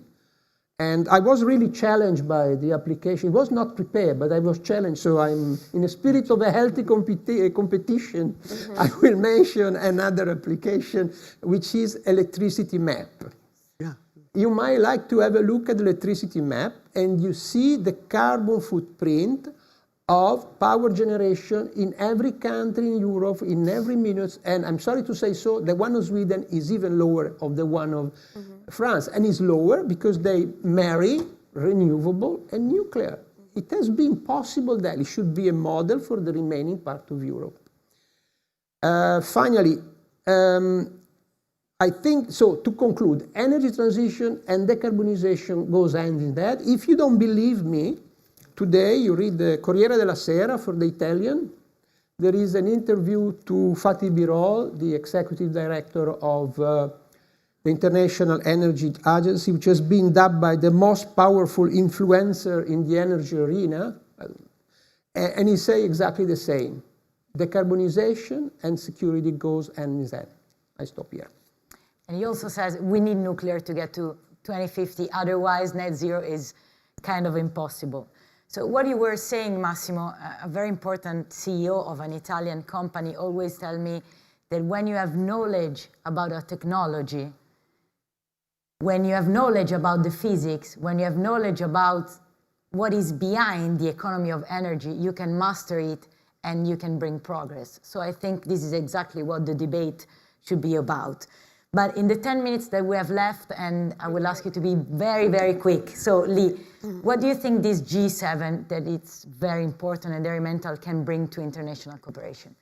Thank you. I'll be really quick. So I think it's a couple of things. It's pushing ambition and holding to account. I think it is changing the narrative on nuclear. Their voice projects widely. So changing the narrative, pulling out all of those points that people have said about the different applications, so people really understand what nuclear is about. And I also think it is focused on holding ourselves to account specifically. So convening discussions around maybe financing or different component parts, and using that convening power to get not only governments but also business and other key elements of the system in the room. Akito, I will ask you before, do you agree, since at the last G7 we had the Sapporo 5, which was another milestone, very important. Yeah, very important. Sorry, could you say again? If you agree with what Lee just said and what international cooperation and what these events like the G7 can bring to as a solution. The international cooperation is so critical for our endeavor, and Japan and the United Kingdom has very good examples for international cooperation, especially for the advanced nuclear technology, both in fission and fusion. In particular, our cooperation on high-temperature gas-cooled reactor, HTGR, which I mentioned earlier, UK has chosen to work with Japan to rapidly deploy that technology, and this collaboration highlights the mutual benefits. and that can be derived from international cooperation and in a nuclear technology. So that provides attractive opportunities for the global partners, I think. Sama, of course, nevertheless, if we said how important it's knowledge, Europe is split between pro and anti-nuclear. So how would you make the case? And especially for some countries which at first opposed, but now we are seeing that even them are leaning into the idea. Well, it is clear that each country is sovereign. They will have to make their own decisions when it comes to their long-term energy future. But I think it's also important that all countries will recognize that they need to let other countries make their own decisions when it comes to energy policy. So I think that in that sense, having policies that recognize that sovereignty is very, very important.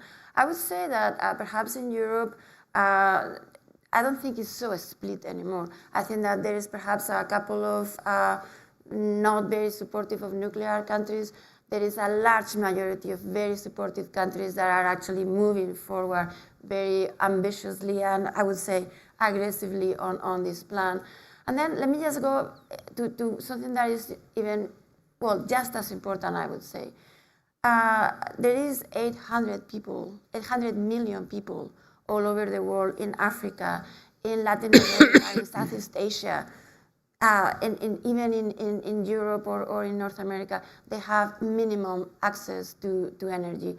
And those people, when we are talking about the long-term energy future, it's not so much about decarbonizing, it's not so much about energy security. These countries, for them, the discussion is not about that. The discussion is from going to no energy to energy.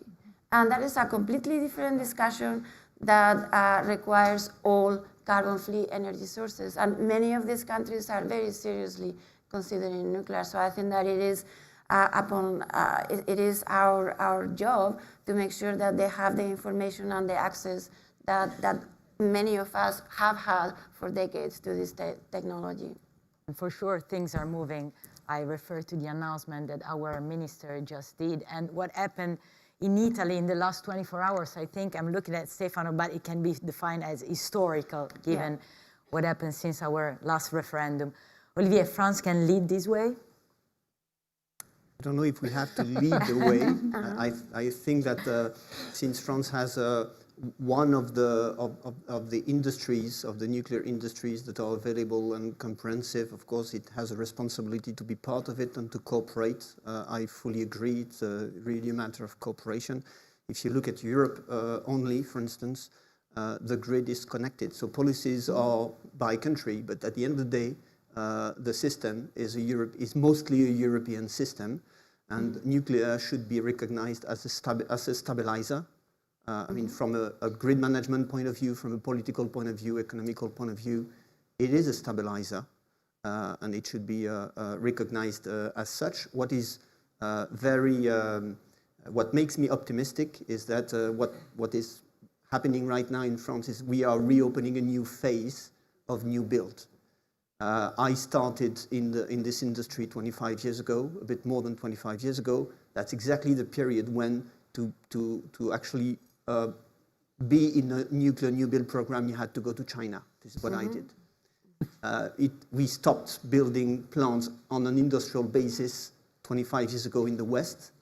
The UK has been the first one to restart with HPC. And is leading the way. You were talking about leading, and I think the UK is leading the way for Europe and for the West right now. And we are taking our share now by having on the table a first set of six reactors, and then the aim to reach some pace of 1 to 2 reactors every year. And this is the way we should look at it, not 1 or 2 or how many reactors, but what is the rhythm of the industry to make it run? That's exactly what we need. And since we are doing that, I think it's quite an interesting period to enter right now. I think, for example, transports, Massimo, and what is needed for electrification. Well, transport, we know when we travel is driven by oil, more than 90%. So if you want to decarbonize transport, we need to use electricity. Now, Einstein used to say an image is worth 1,000 words. So this, my image, is the pie chart of the energy consumption and energy emission, and a quarter of it is transport. 20% is road transport.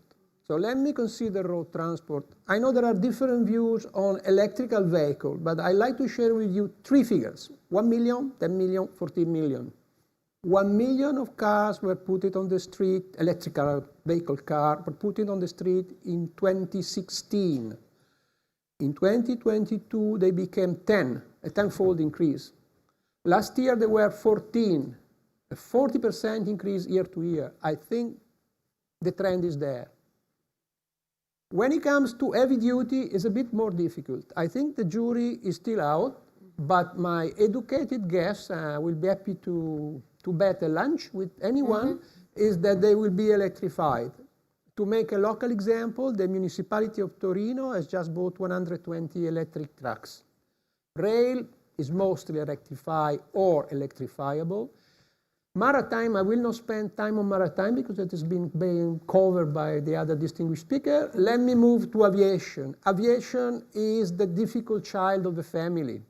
Every family has a difficult child. However, I think we need to put this into perspective. And it has been written by the economists that aviation reputation is much worse than its carbon footprint. We are talking about 2%. So I think we should care about the other 98%, and when we solve the problem with the 98%, we can focus on the 2. And my final statement is that future is uncertain, but transport future is electric. A big round of applause to our guests. Thank you very much. I'll see you later.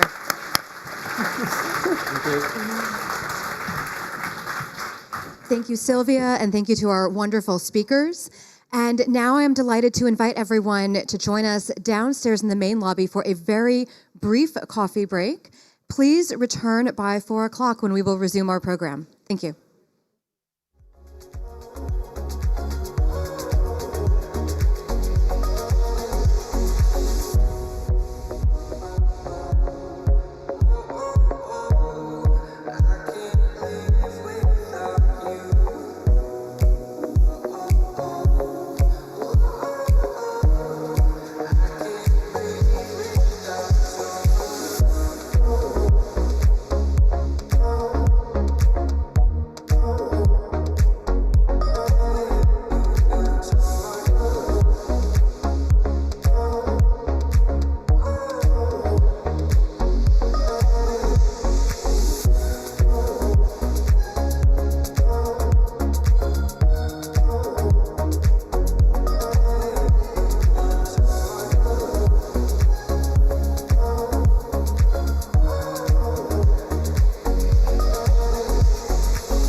And welcome back. Please continue to take your seats. We are about to begin. I am delighted to introduce our next set of keynote remarks and our next speaker, who is Dr. Francesco Corvaro, Special Envoy for Climate Change at the Ministry of Foreign Affairs and International Cooperation and at the Ministry of Environment and Energy Security in Italy. Please take your seats as we are beginning. Thank you.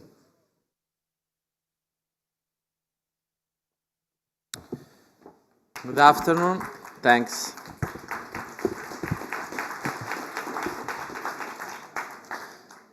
So welcome to this fantastic location, and thanks for inviting me to this really important panel.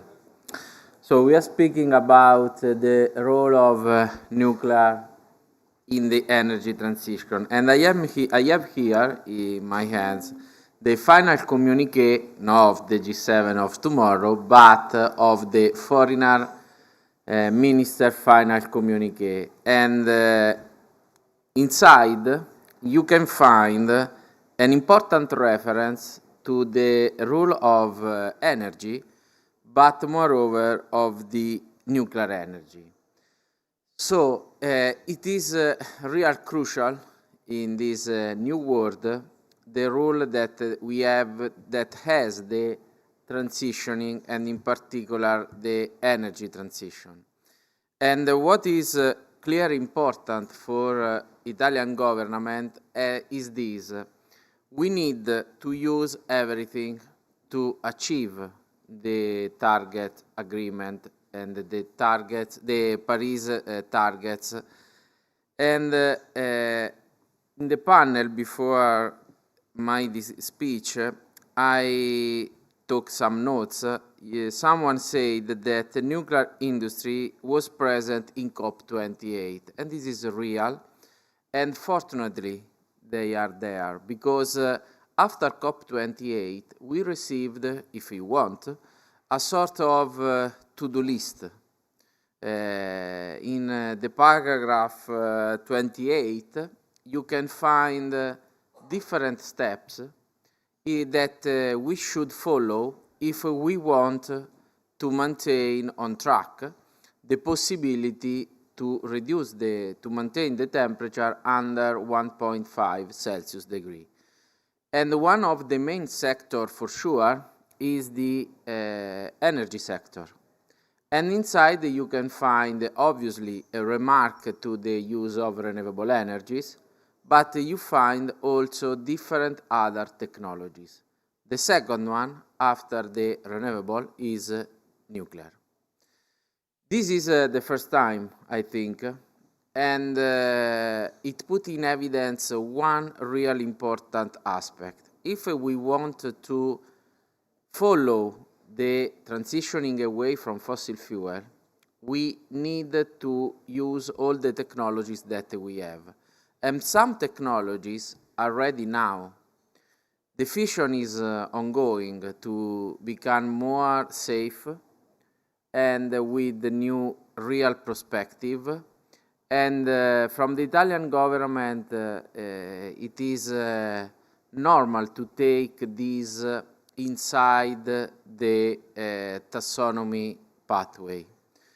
For this reason, for example, Minister Tajani decided to sign the statement in Brussels at the end of March, because Italy is strongly involved in this discussion with its partners, its industries, and also, moreover, with its universities. Why I told you this?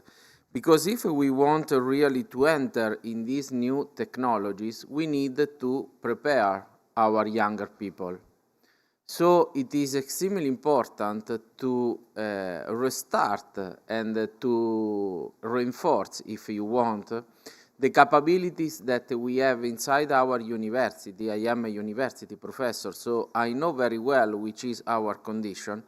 We need to improve the knowledge in this direction. For this reason, for example, last Tuesday, we organized here in Turin a meeting of the International Italian Attaché to discuss about scientific diplomacy, and also in that discussion with the Ministry Bernini, we spoke about the needs to improve and to invest in this direction. So it's clear that in Italy, we have a lot of industry that are involved right now in the nuclear sector, even if we don't have any production. in this moment. My role is not easy in this period because you know that climate change is a tough argument, sometimes also to explain what is really climate change, because there is different position in this. Instead, climate change is something that is connected with science.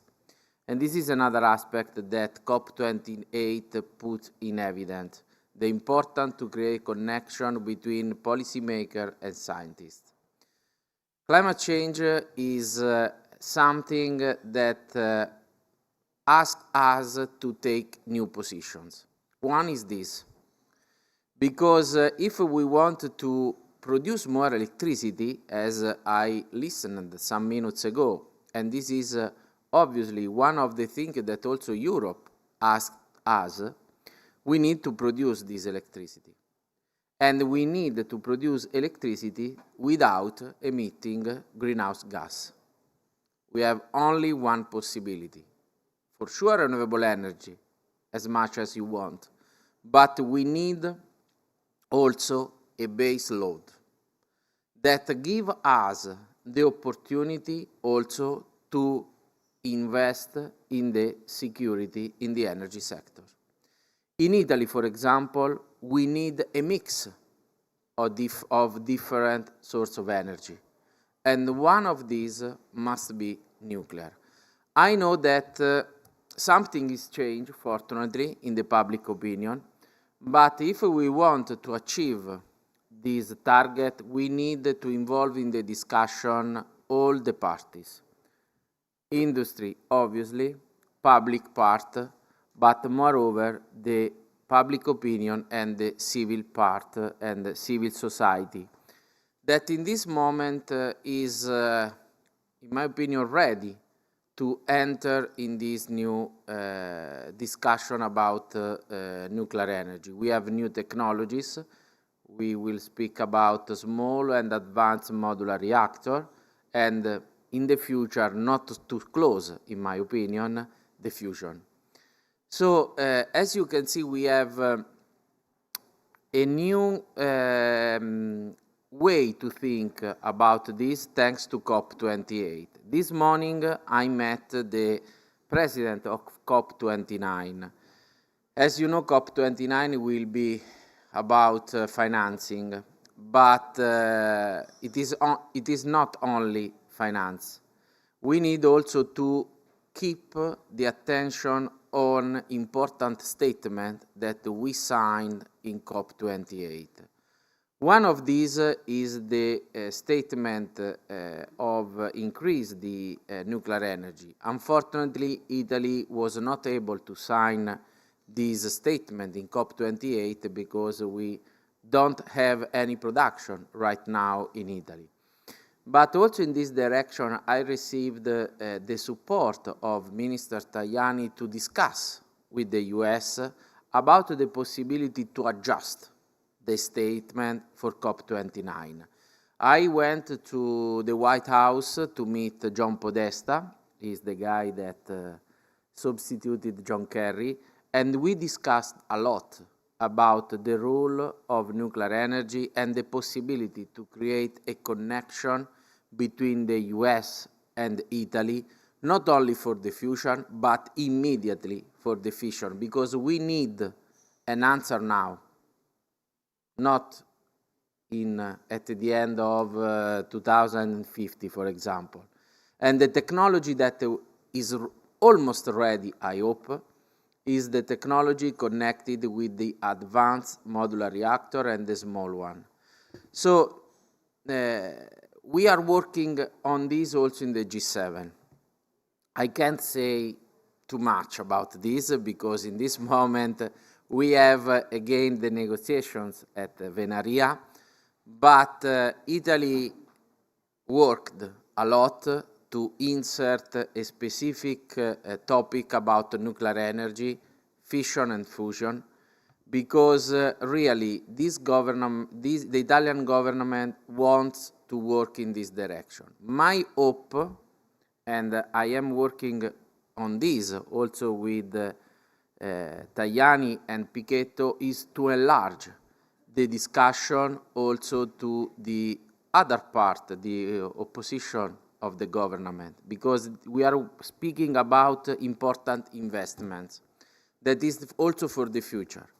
So we need to involve in this discussion as much as possible the maximum people that we can, and moreover, we should, in my opinion, to launch a partnership between younger people and no more younger people to maintain this discussion opened in the future. Because we are working now, we are starting now, but this is a pathway, this is that needs more than 1 or 2 years. We know very well this.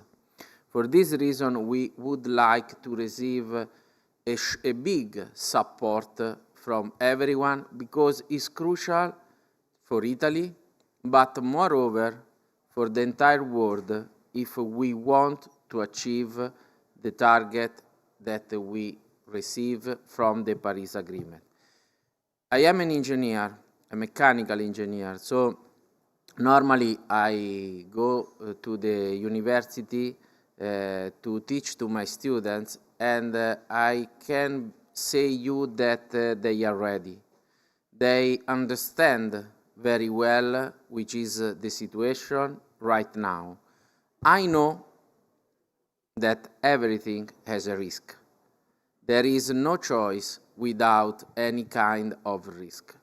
We need so to focus the attention on the targets that we want. If we want no more greenhouse gas effect, we need to accept a sort of small risk, big risk, in this case with the new reactor, a reduced amount of risk, but we have no choice without any kind of risk. We are working in this, we know this very well, and the younger generation is ready.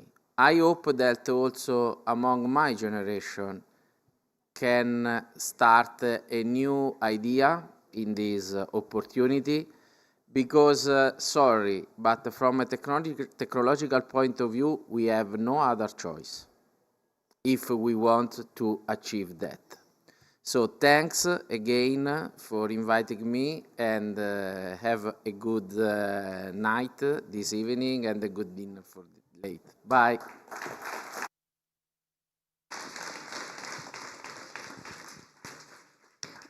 Dr. Corvaro, thank you so much for your remarks. I'm delighted to introduce our next panel discussion, which will be on the topic of new nuclear finance. Our first speaker will be Stefano Buono, and speakers, please come to the stage when you hear your name. Stefano Buono, who is Chief Executive Officer of Newcleo. Kirsten Cutler, Senior Strategist for Nuclear Innovation at the Bureau of International Security and Nonproliferation at the U.S. Department of State. Yves Desbazeilles, Director General of Nuclear Europe.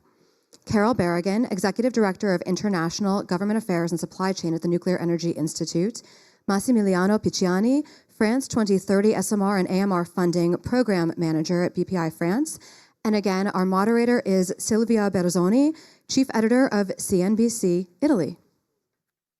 Thank you very much, Jennifer. A round of applause for your precious job, of course.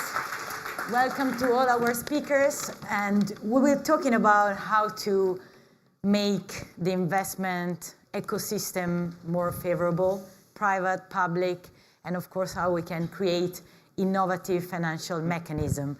So Stefano, let me start with you, because I think we can fairly say that you are the most European funded startup right now, and you are on a roadmap to raise 1 billion euros.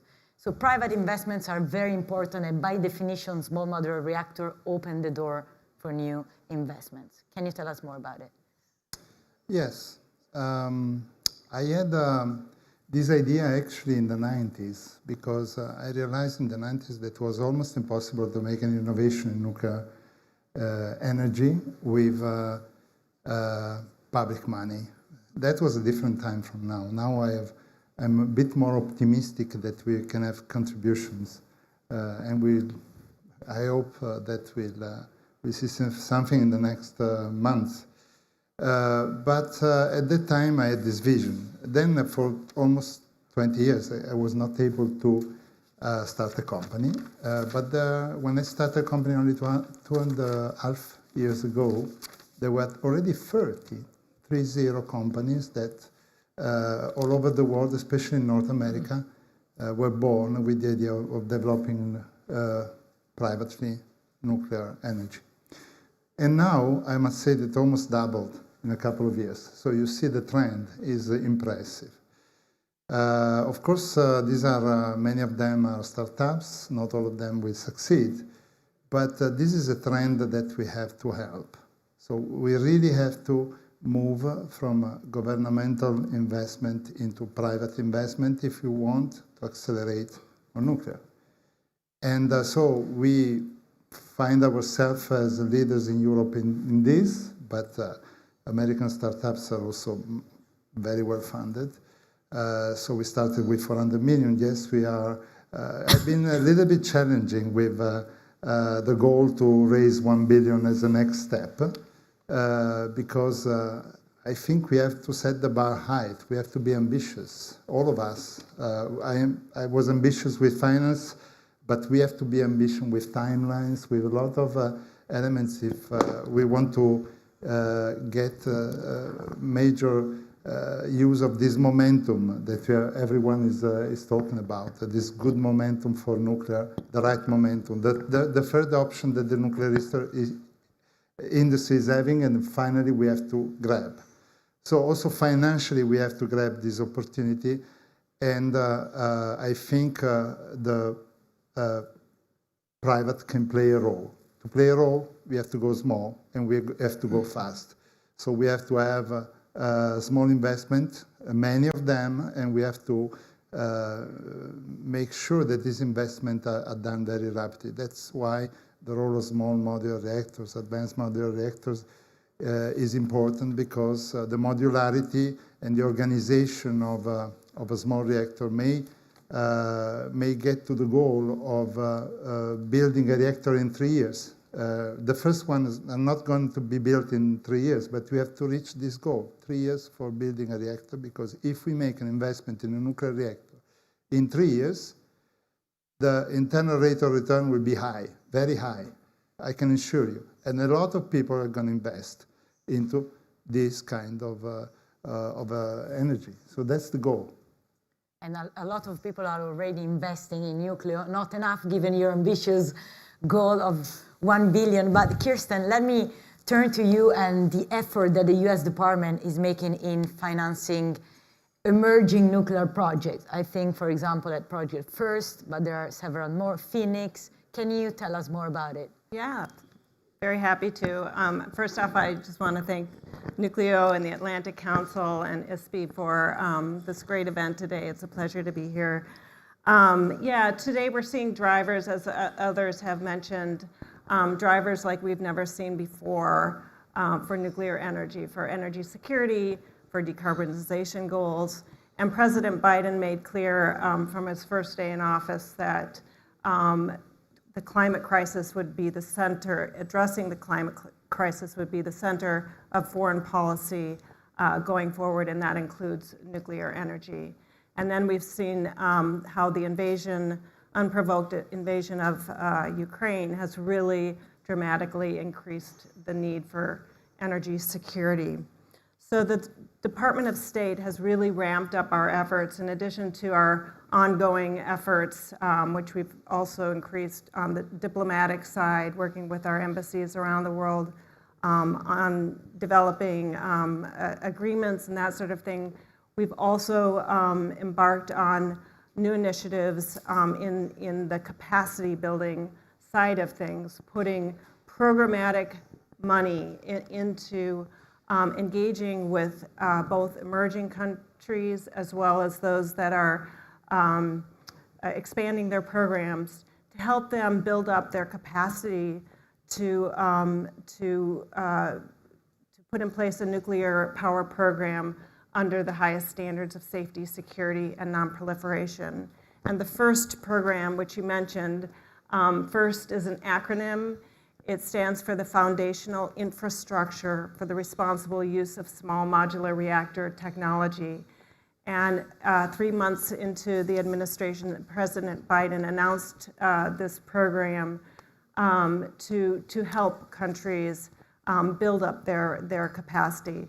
Today, 3 years later, we have more than 38 countries that are partnered with us around the world on the first program. We have 17 more that are on a waiting list. We get expressions of interest every week. And this program is really helping countries look at the financing, the licensing, the technology selection, stakeholder engagement, workforce development, all those foundational pieces that are really critical to a safe and secure, responsible nuclear power program.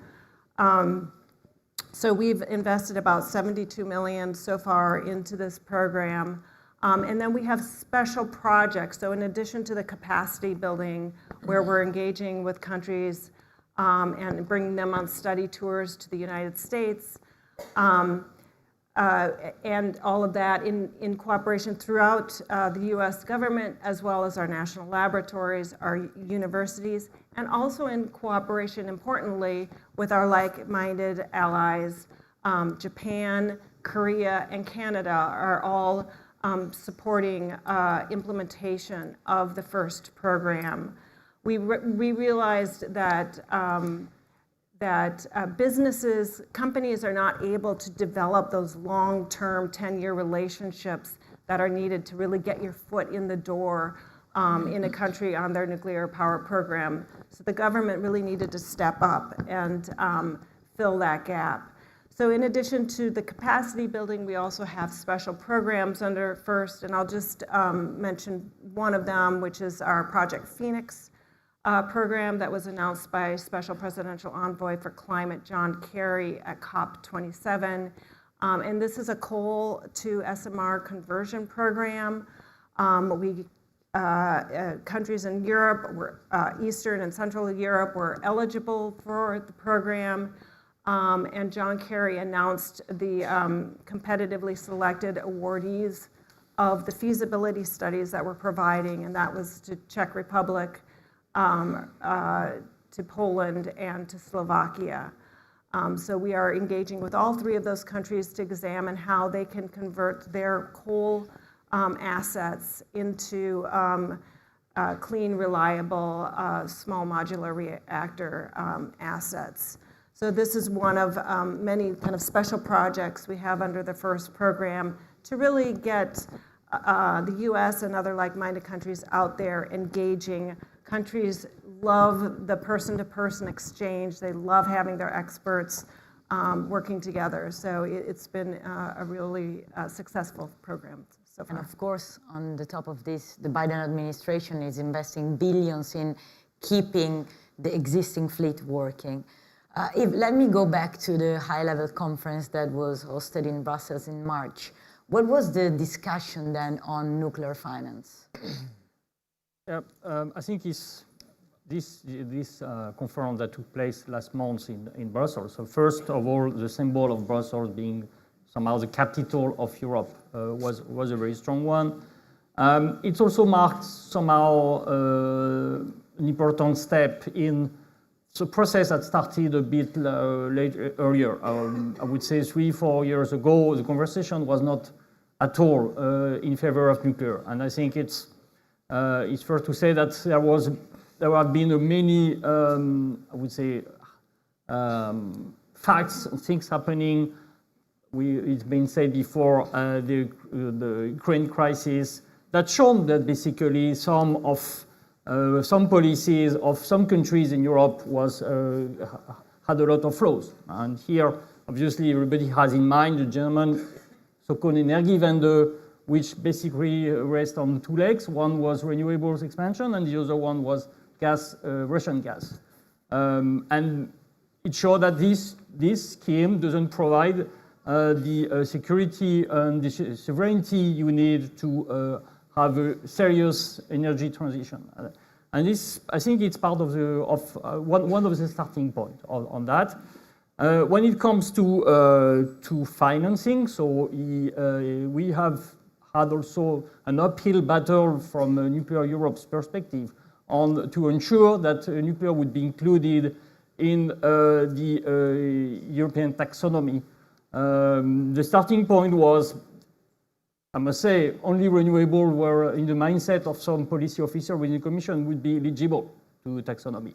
And then we managed to drive the conversation a little bit on more fact-based, scientific-based consideration. And we basically, it was very simple. We said nuclear at the end doesn't make more harm than technologies which are already considered as compatible with taxonomy, like, for example, carbon capture system.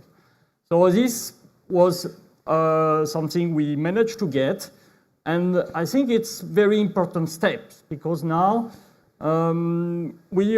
each time there is a new policy coming, being tabled by the Commission or anybody, the fact that nuclear is included as an eligible, sustainable source of energy makes the perspective totally different from what we had before. Now we manage to get strong consideration on somehow a sort of level playing field across technologies, including we are not there yet to be, I would say, to be fully on the same state of play as, for example, renewables. But we managed to change the discussion on that. I would say it's a very important step forward. It's not the end of the story because now we also have to change policies on many other EU funds. And here one example is the just transition mechanism, where you can get, for also coal regions in Europe, you can get some support to transition from coal to other low carbon technologies. Nuclear currently is not eligible. So only renewables are eligible to the just transition mechanism. So this is one key example of the thing that still needs to be changed moving ahead. And we'll see with the next Commission what's going to happen on that. But it will be one battle we're going to strike on our side. Carol, we need new financial models and schemes. You know, I was thinking as I was listening to the first panel about what an exciting time it is to be a nuclear. You know, if we think back to your father's nuclear energy, it was large reactors, large light water reactors, it was utility-based model, or it was government supported, but it was a model that was really designed about providing large amounts of electricity in a utility system. That was the traditional model. And so as I think about nuclear today, and I think about how nuclear has changed, we still have very reliable large light water reactors. We have SMRs that are coming to market. We have advanced reactors. We have micro reactors. We have lots of different kinds of reactors that will meet different needs for different customers. And that is really what's changing the conversations around financing nuclear. So if you think about it from a traditional customer financing model, where based on their balance sheet, a company might, a large utility or a government might self-finance or raise debt based on that balance sheet and construct a project. We're now seeing these changes reflected. So we're seeing the new technologies and new markets, be it deregulation of a utility. So you have not the same model for your electric power system that you had before. You still could use debt finance for that, but you'll probably have to utilize private capital markets to bring a project across the finish line. With the new customer bases that we're talking about for things like process heat, for things that might be other behind the meter applications, you have other options that are being explored. There's the exploration of equity investment. There's exploration of PPAs that are PPA-backed debt or other structured finance tools. So it's a very interesting time to see how these different markets and these different kinds of customers and these different applications may address financing. I think the other piece that I'd bring into this conversation is really around the impact of what's happened in interest rates having a disproportionate impact on, as interest rates have gone up tends to impact large capital-intensive projects more than others. And so that's really starting to open the door for more strategic partnerships for investors who can really realize the long-term benefits of the clean, reliable power that nuclear can bring, depending on the kinds of applications they have. We're seeing that with maybe petrochemical companies. You're seeing that interest for data centers. So it's just a very exciting time looking at all of the ways nuclear can become part of our clean and secure energy future. And of course, also new renewable projects were deeply impacted by rate rise, and we're still waiting for the pivot on both sides of the Atlantic, maybe in Europe before the Fed, of course, because your economy has a lot of muscularity. Massimiliano, your job is exactly this, to attract funding for new reactors. So first of all, tell us more about your job and what signals do you see coming from the market? Yes, thank you very much, Silvia. Thanks again to newcleo and to the Atlantic Council for this invitation.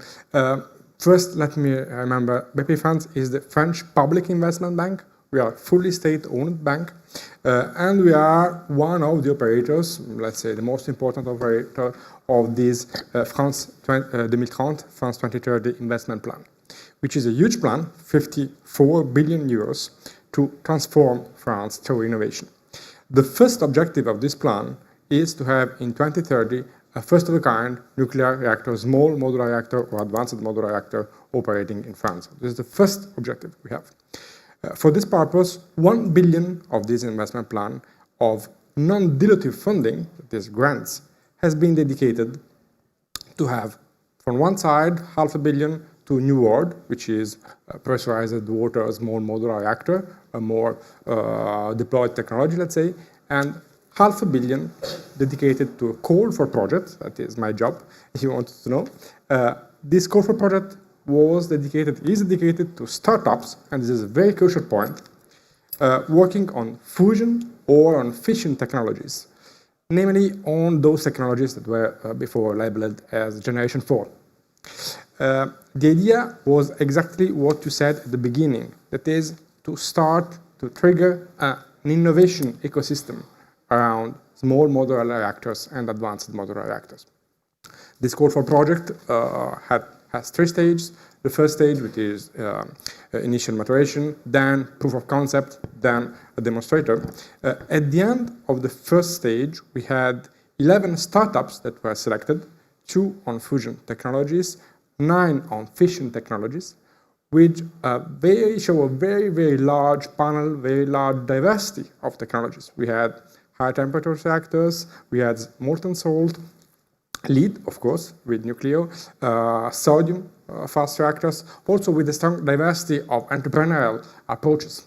We have some startups that are really solid, like nuclear, as you remember at the beginning, some others that are at the beginning, but really saw these dynamics that has been triggered. Why? Because at the end, we want to activate this leverage effect where the state, the public investment, can start a good approach of private investment and private equity. What's next for us? We will have the other stages of this call for project. We are already developing a program to accelerate the industrial supply chain for new nuclear with our partners of GFEN, and we will also, of course, invest in the next month in equity in some of those startups. But for us, it is really, really crucial to have private funding that is coming after this quite important public funding effort. Speaking about which, Stefano, what do you think are still the challenges at raising capital? Well, the challenge is that nuclear has never been a place where to invest in private money. So we have to fill, I would say, a temporal gap between first enthusiasm that came not only with fission programs, but even with fusion programs. 2 years ago, there has been 4 billion invested into fusion. So there was an enthusiasm, and now there is a little bit of a potential dead valley because the first project will take longer than after. I really don't see any problem in the investment being done in a few years from now, because there will be very mature project that will lead the way to investors to understand that this is an exciting really opportunity.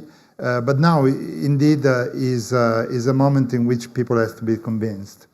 I think that in this phase, possibly we have to get more support from the public sector. I would say starting from Europe, for a European company, of course. I think US is really showing the way on how things have to be done. So I dream to have the equivalent of a Phoenix project into Europe with arguments on Europe. But there are some possibilities. For example, in UK, there is a huge taxation of oil and gas company at the moment, and if there is a decarbonization of this or their operation, there will be tax relief and a lot of money given to those companies. Of course, now those companies are just thinking that the only way to decarbonize is investing into windmills or solar. Nuclear has to find a way to get this kind of opportunity. So this is just one example. So we have to think nuclear the same way we thought about renewables before. I think that if we sum up the support that has been given to renewables in the past 15 years, there's more than $1 trillion in Europe. It's really an incredible amount of money.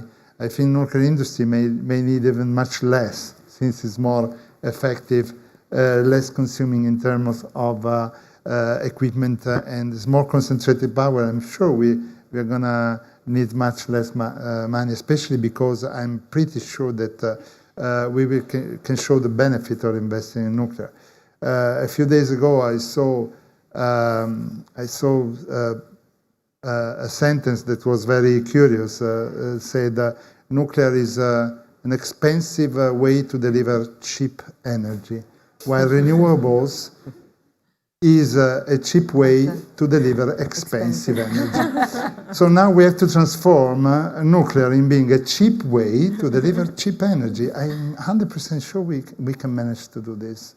And indeed, the minister was very vocal in saying how the government has been supporting every form of energy, and it's ready and stands ready to support in the future nuclear if it will come to Italy, which we hope in the form of small modular reactor. Kirsten, partnership is the key between public and private. Can you give us some example?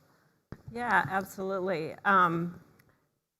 Really, the public-private partnership is essential to getting us over this chicken and egg, valley of death, whatever you want to call it, to get emerging technologies. The technology is proven, but the commercial aspects have not been quite worked out over that threshold into deployment. We are in competition with state-backed entities who are able to do this much more easily. They have a single champion technology that they can put all their resources behind. So we need to work together between the private sector and government to really get over that. In addition, countries abroad, countries that seek to import nuclear energy technologies, they want to see that the government has a role in the process. They want to see government equity. They want to see that the host government has a role and is invested in that project. And let's face it too, nuclear energy is unlike any other energy source in that it requires government-to-government assurances. It requires government-to-government agreements for the non-proliferation pieces. So it's really beneficial to work hand in hand to look at export controls and these sorts of things that impact nuclear energy exports, and to do that together. And finally, I would say, if we're going to reach fleet deployments to meet the needs at scale, we really need to work together to bring the major off-takers together to help share the risk and to get these fleets over the threshold. We need to, either co-locate or to have consortia or to put multiple entities together, for example, big tech along with steel, to share that risk and enable these deployments to go out. So the public-private partnership really is a key to seeing us meet the need at scale and pushing out like-minded technologies rather than ceding that space to authoritarian-backed entities. There's been another important key, especially in Europe. It was tough, but finally nuclear was included in the green taxonomy. Same can be said for the UK. In Canada, we have a framework for green bonds. So Yves, how important is it, and especially to remove a key for institutional investors? Yeah, I think it's a very important step which has been crossed. And I think very recently we've seen, for instance, EDF in France, which have emitted some green bonds. I believe there is a very strong appetite from the financial community to fund some green investments. So the fact that nuclear is clearly considered as part of the solution to address and to produce some green funding is essential. And I think this will come, we'll see many more examples of green bonds on nuclear being emitted over the next months and years. That being said, so it's part of the equation, but the equation is also about investments. So we have to really understand that we need many different pieces to aggregate if we want investments to move ahead. What we need is also, we need an appropriate framework. We need a conducive investment framework. And here, this is where policy is absolutely essential. And lately in Europe, on policy, we've seen a lot also of interesting progresses.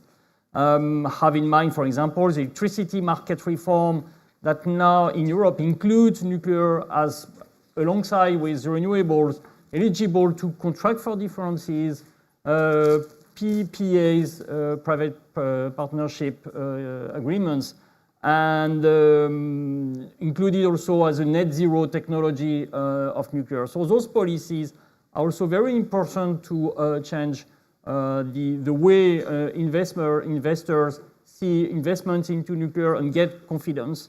At the end of the day, it's a question of risk sharing. So we need to have the appropriate framework to have this risk sharing appropriately shared, and then these investments will materialize if we get this. Carol, we are waiting for the US elections. I'm wondering do you believe that anything could change, or nuclear is a subject that in the US has a bipartisan backing? Nuclear is very interesting.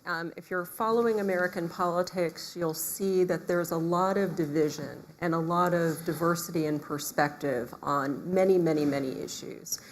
Nuclear is one of those issues, however, that seems to bring people together. Nuclear is not a red issue, we call, or a blue issue. It's an American issue. And we're seeing that play out in the way our government is engaging.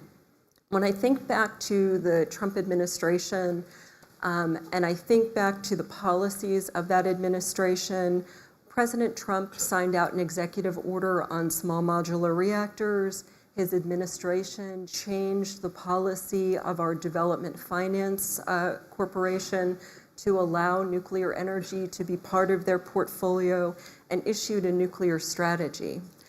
Not long into the Biden administration, we saw President Biden sign the bipartisan infrastructure law that supported both the existing fleet of reactors as well as invested in next generation nuclear.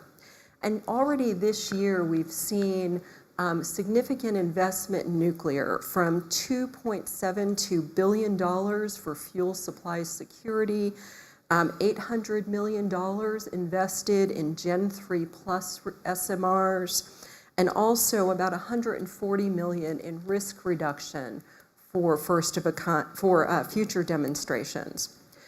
We've also seen some remarkable votes in our Congress, and I think about the Atomic Energy Advancement Act and how that moved in our House of Representatives. At the committee level, it was voted out 47 for and only 2 against. When it went to the entire House of Representatives, it was passed on about a 10-to-1 margin. I mean, that's very significant support for nuclear energy. And I think that also carries through as we think about the drivers. Why do people care about nuclear energy? Well, if you care about energy security, if that's an important issue for you, and national security, nuclear energy is part of the solution. If you care about climate, nuclear energy is part of the solution. If you care about what we call kitchen table issues at home, those are issues around economics and jobs, family issues, pocketbook issues. Nuclear is part of the solution. So it really provides this opportunity to build broad support politically.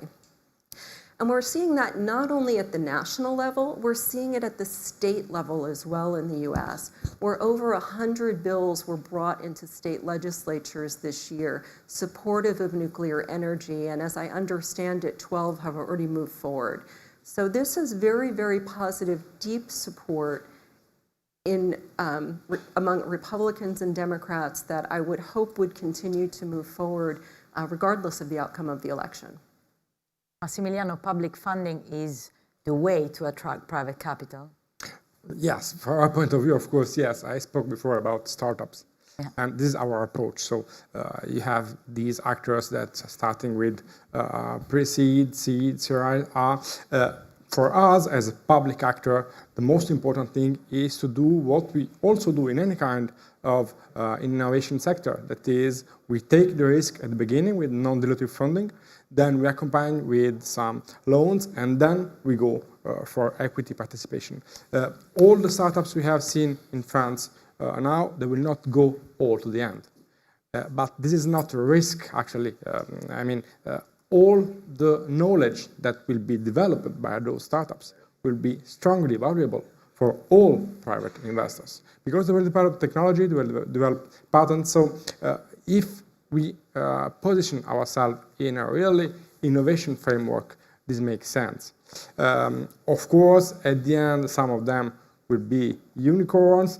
My colleagues from CA, which is the Energy Atomic Center in France, say that there will be rhinoceros, because there will be some very strong stuff where you need to have licensing, where you need to have nuclear fuel issues, you have non-proliferation. So it's something really, really complex, because we are not speaking about common startups, we are speaking about nuclear startups. But this is the framework that is needed to attract this private capital, of course, not only by investment fund, maybe also from industrial investment fund, because at one point we will have to develop and deploy and to build this small modular reactor, advanced modular reactor, in a modular way by factories, by an industrial supply chain. But for us, this is the main path. Okay, we will have one last round of questions. I will ask you to be very quick. Stefano, I'll start with you. What do you expect for nuclear from the G7 Italian presidency? Well, I was very happy to hear just a few minutes ago that Italy is going to enter into the nuclear alliance. That's a very huge point for us being in Torino and in Italy, because we heard many times even today that we have to work together. And Europe is divided. We cannot really hide behind that. We have Germany that is still against nuclear. We have Spain that is not in favor of nuclear, but at least they are operating their reactor, and they have quite some time to come back to a proper strategy in support of nuclear. So the fact that we are working together is very important. Italy has been historically against nuclear. So we is very nice to see this direction. It's been also very nice to hear that there is money coming, because the intention is good, but here the first 135 million being allocated to our programs in Italy is important. I really wish that this momentum is continuing towards the institution. We need money, especially in the startup phase, in the new startup phase of our industry. I was very happy to hear just a few days before the Bruxelles summit that the European Bank of Investment is willing to invest again into nuclear after more than 35 years.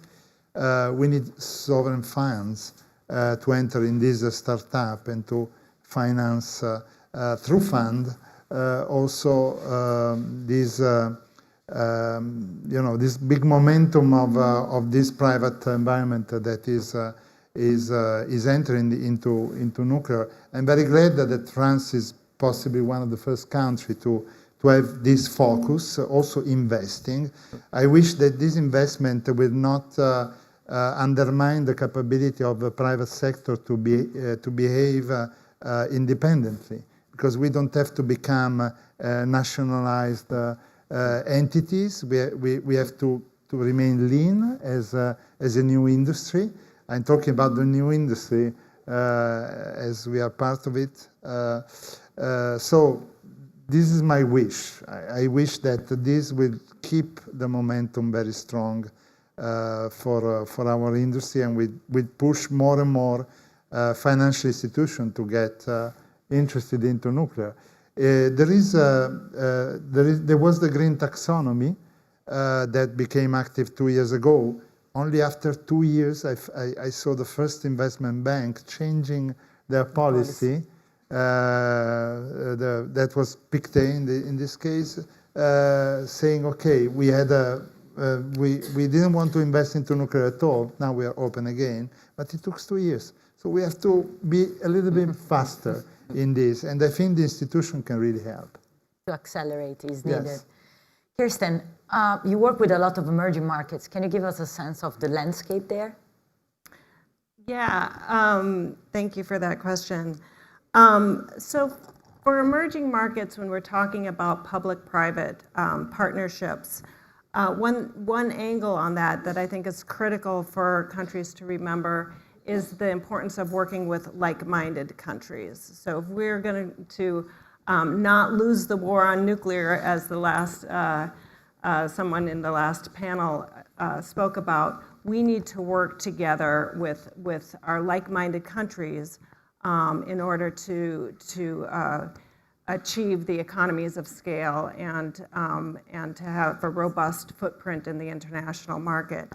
I wanted to give one example of how we have done this in not an emerging market, but an expanding market, and that's Romania. In that case, a year ago today, or not today, but a year ago in a couple weeks, on the margins of the G7 Leaders Summit, President Biden announced support for the Romania SMR project. This is a project at Doicești, which is the conversion of a coal plant to SMR. And that announcement included up to 275 million in support from the United States Exim Bank, from Japan's JBIC Bank, from private equity DSPE entity in Korea, and from ENEC in the United Arab Emirates. Okay, all working together, like-minded countries, to see this first-of-a-kind project move forward. In addition, Exim Bank and our Development Finance Corporation issued letters of interest for the main project of $3 billion and $1 billion, respectively, in support of that project. This is bringing like-minded countries together in a model to get us over that valley of death, chicken and egg situation. And that's the sort of cooperation that we really need to see move forward in emerging markets, working with the major entities that are component suppliers or they're the EPC contractors, their export credit agencies will want to contribute to those projects, and we need to leverage those different financial tools from all of the entities that are involved in the project to see that project move forward. So that would be an example I think is valuable in terms of what we can do in emerging markets as well. So Yves and Massimiliano, the same question for both of you. Where do you see most of opportunities in nuclear project finance? Yves. Please. Yeah, maybe I can start. I think I would like maybe to say a few words on the ASMR Industrial Alliance, because it has been mentioned many times. And I believe it's a success for now, and we'll see afterwards. Really, the spirit of this is to bring together a lot of players. So it includes potential investors, it includes end users, because at the end of the day, SMRs is also the promise to address hard-to-abate sectors. So we also have some intensive users being part of the equation. I think it's important to get them on board because they have absolutely massive needs of energy at large, and this comes from electricity, but also industrial heat, hydrogen, desalination, many applications. So it's part also to invest for this part is very important to get some investment, because some can come with a lot of money if they convince their own investor that SMR is part of a way for them to address decarbonization. So so far we've received more than 300 applications for the European Commission. So it includes some governments, so Italy, it was mentioned this morning, but also others like France, Poland, Romania, Czech Republic have applied to be part of this alliance. We'll see, but I really have high expectation on the capability of this alliance to play a role of catalyzing different interests and bringing things together so we can accelerate the deployment of SMRs, because there is no time. There is urgency, and we need to be able to move ahead very quickly, much quicker than we did so far. And it was reminded by Stefano. We need SMRs now. So let's do it. Action. Massimiliano. I do fully agree. It's really important. Also on the European level, opportunities to invest, huge opportunities to invest in those startups today, vendors tomorrow, utilities, and in the new supply chain, the industrial supply chain that will be needed to deploy these reactors. So investors' opportunities are now really, really huge. This is the moment where things have to be done to go fast, as he just said, but also to ensure that the gains will come later. Carol, last question for you. Of course, it's the easiest. For the first of a kind, how to manage, mitigate, and share risks? So, it's interesting. In the US, our Department of Energy issued a report recently called the Path to Commercial Liftoff. It's what we commonly refer to as the Liftoff Report. And that report really looked at what it would take to go from first of a kind to fleet and come down the cost curve. And it was an interesting report. They did it not only in nuclear, they also worked in other clean energy sectors, taking a look at that. And I think there were some takeaways as I think about this issue. The first takeaway I think about is that when you're thinking about the first of a kind, almost every new energy technology will be more expensive than the lowest cost option currently available in the market.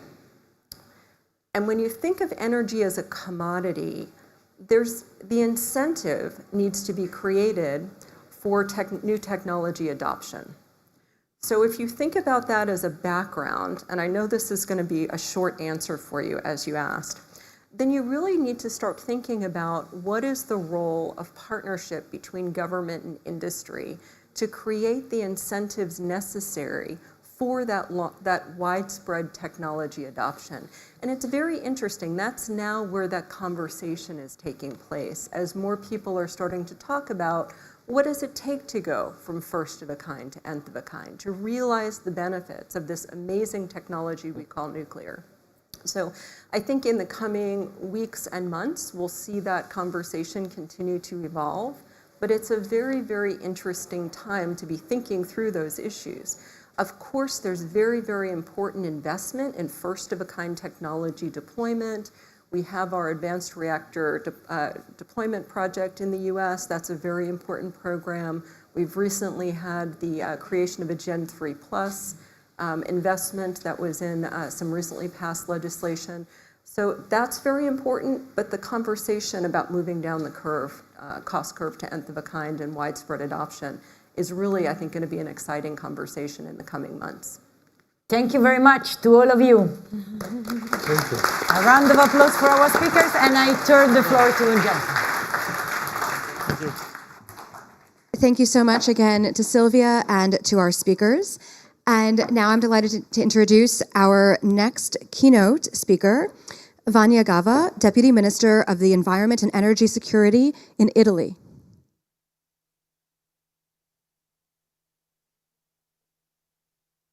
We have a bit of a speaker traffic jam on the staircase.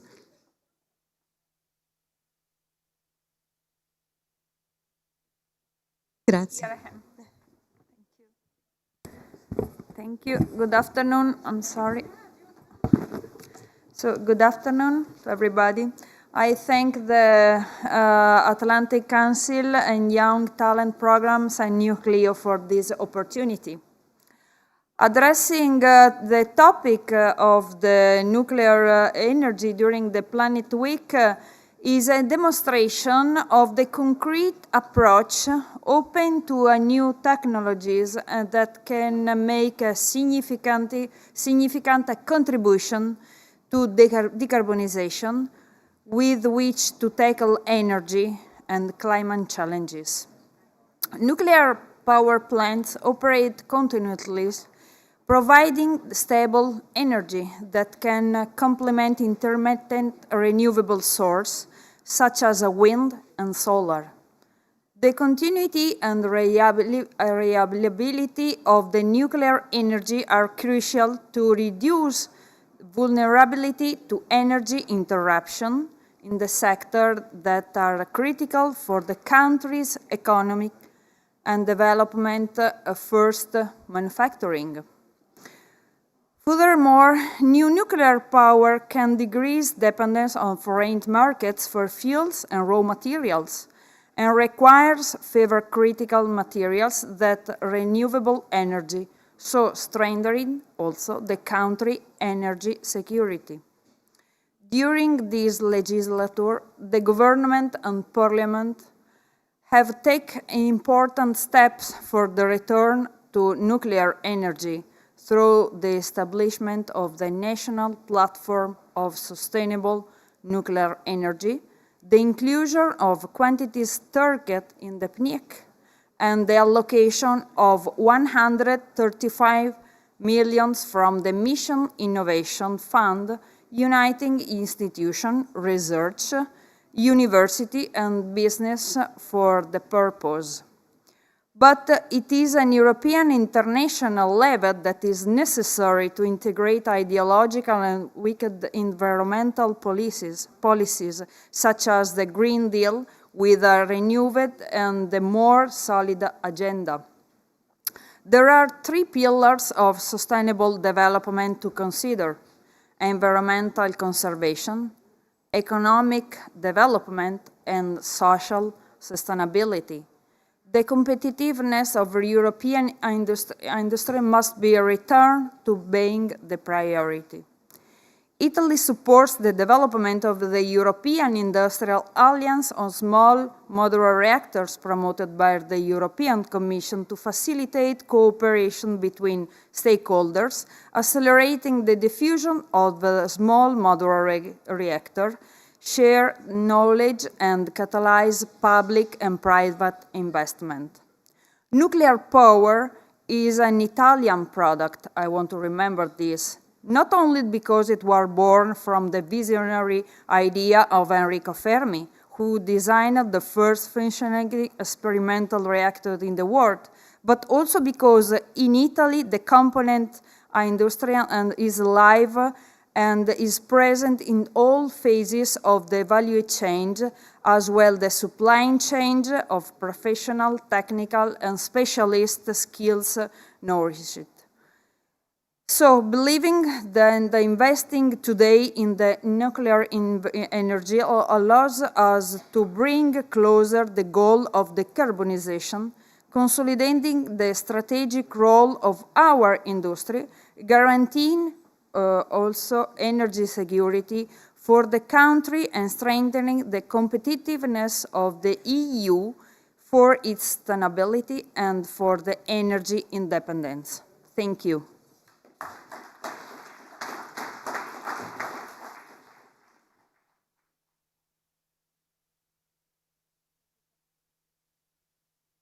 Thank you so much, Deputy.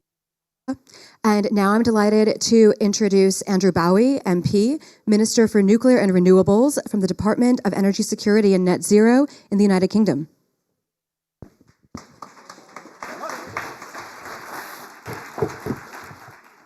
Thank you very much and good afternoon. It's brilliant to be back in Italy and indeed back with the Atlantic Council, who are doing such great work in leading the conversation around nuclear energy's role in the global energy transition. So thank you so much for the invitation this afternoon.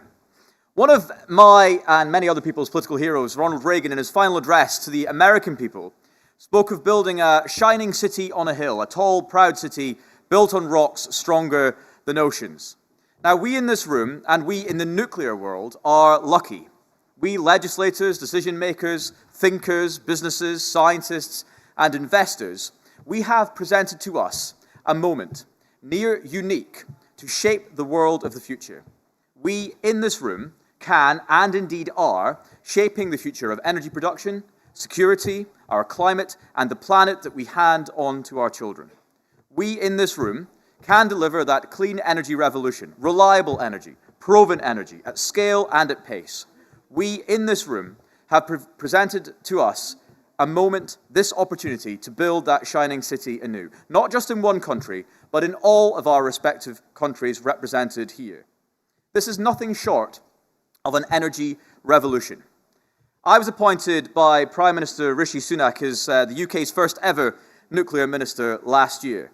It was an incredible honour, but if you'd told me then that only 12 months later I would be standing in Brussels a few weeks ago listening to a speech by European Commission President von der Leyen extolling the virtues of nuclear power, I don't think I would have believed you. And a few months before, if you'd told me that at COP28 in Dubai, we saw the historic inclusion of nuclear energy in the global stocktake agreement, calling for the acceleration of its deployment, I don't think I would have believed you. And if you told me at that same meeting, led by John Kerry, that the UK would have joined 24 other nations at COP28 in endorsing the landmark net zero declaration, calling for a global tripling of nuclear energy by 2050, I don't think I would have believed you. But such achievements were unimaginable. Sadly, alongside the growing realization there can be no net zero without nuclear, the fact is that it was the actions of Vladimir Putin and his illegal war in Ukraine that prompted a sudden reappraisal and recognition of the importance of energy security to each of our nations. And nuclear, proven, reliable, safe and clean, is the solution, or at least a significant part of it. Britain led the world, becoming the first country to split the atom and embrace nuclear energy generation. And at its peak, in the 1990s, our fleet of nuclear power plants generated 13 gigawatts of nuclear energy. Unfortunately, it only sits at around 6 gigawatts today. However, this is about to change. The UK is now embarking on the biggest expansion of nuclear power for 70 years. At the start of this year, we published our civil nuclear roadmap, reconfirming our domestic ambition to deploy 24 gigawatts of nuclear power by 2050. This will meet 25% of our projected energy needs, providing millions of homes and businesses with energy that is cheaper, cleaner, and indeed more secure. The roadmap sets out our path for the deployment of new nuclear reactors across the UK, from selection of nuclear technologies to the production of domestic fuels that power them. It explains how we will develop the skills, regulations, supply chains, finance, and innovation to support this rapidly growing industry within the United Kingdom. We will make £300 million investment alongside industry for UK production of clean, green, high-assay, low-enriched uranium fuel for innovative new reactors. Our HALU program builds on our international commitments under the Sapporo 5, established under the Japanese presidency of the G7 just last year, to support the deployment of full front-end fuel cycle capabilities in the UK by 2030. We are committed to working with our allies to address energy security to ensure resilient and secure nuclear supply chains. And at COP28 in December 2023, the Sapporo 5 stated our collective intention to leverage at least $4.2 billion to establish a secure and resilient global uranium supply market, free from Russian influence. Vladimir Putin will never again hold countries to ransom over their energy supply. This will be vital for the long-term energy security of nuclear nations. Beyond fuels, there's so much more to be excited about in the ever-developing nuclear field. The UK has committed to supporting rapid advancements in nuclear fission, such as small modular reactors and advanced technologies for power generation, as well as wider industrial applications for decarbonisation. Great British Nuclear, which I was proud to launch last year, will select the best small modular reactor technologies so they can be deployed in the UK in the 2030s. The initial focus of Great British Nuclear will be on SMRs, but large gigawatt-scale projects are also going to be considered because His Majesty's Government remains open to all nuclear technologies available for deployment within Great Britain. Advanced nuclear technologies have the potential to play a key role in the UK's future energy mix, working alongside other low-carbon energy sources to support a secure, affordable, decarbonised energy system. Now, how we finance these ambitions for new nuclear is an essential question in the UK and indeed internationally. We see great potential for private sector investment in our new nuclear plants. We are bringing a culture of commercial focus to these complex projects so that construction and operation of these plants is efficient, so that investors, consumers and taxpayers can benefit from these outcomes that deliver real value for money. And we want to share our knowledge and experience with countries who are also looking to expand their nuclear generation. The use of the regulated asset base, for example, funded model, could bring significant amounts of private investment into a nuclear project, lowering the cost of capital and ultimately reducing the end cost of electricity for consumers. We will include nuclear power in the UK's green taxonomy, a framework that sets the bar for economic activities or assets that can be defined as environmentally sustainable, providing clarity and certainty for private investors. As well as these specific measures and financing, we will continue to give industry and investors a clear strategic direction and confidence in our commitment to new nuclear within the United Kingdom. Achieving net zero and securing our energy security is a major challenge, and it demands urgent action. That is why we are committed to investing in the construction of new nuclear generation. And the United Kingdom is proud to be a part of the global collaboration that is advancing this potentially limitless source of clean energy. But as another US president once said, in your hands more than mine will rest the final success or failure of our course. We are not guaranteed to succeed. There will be bumps on our road. But together with determination, inventiveness, dedication, a clarity of purpose, and above all belief, the people in this room and beyond will deliver a better future, a more secure world for our children and indeed theirs. That is our challenge. Thank you very much.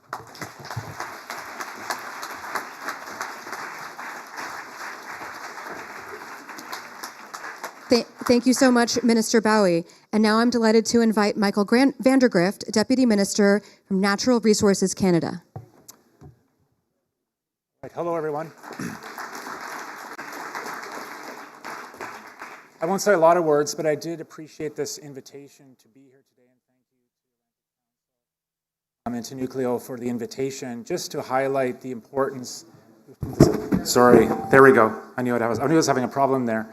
To highlight the importance of this topic, highlight the importance of nuclear energy in the energy transition and the importance that Canada sees in this topic.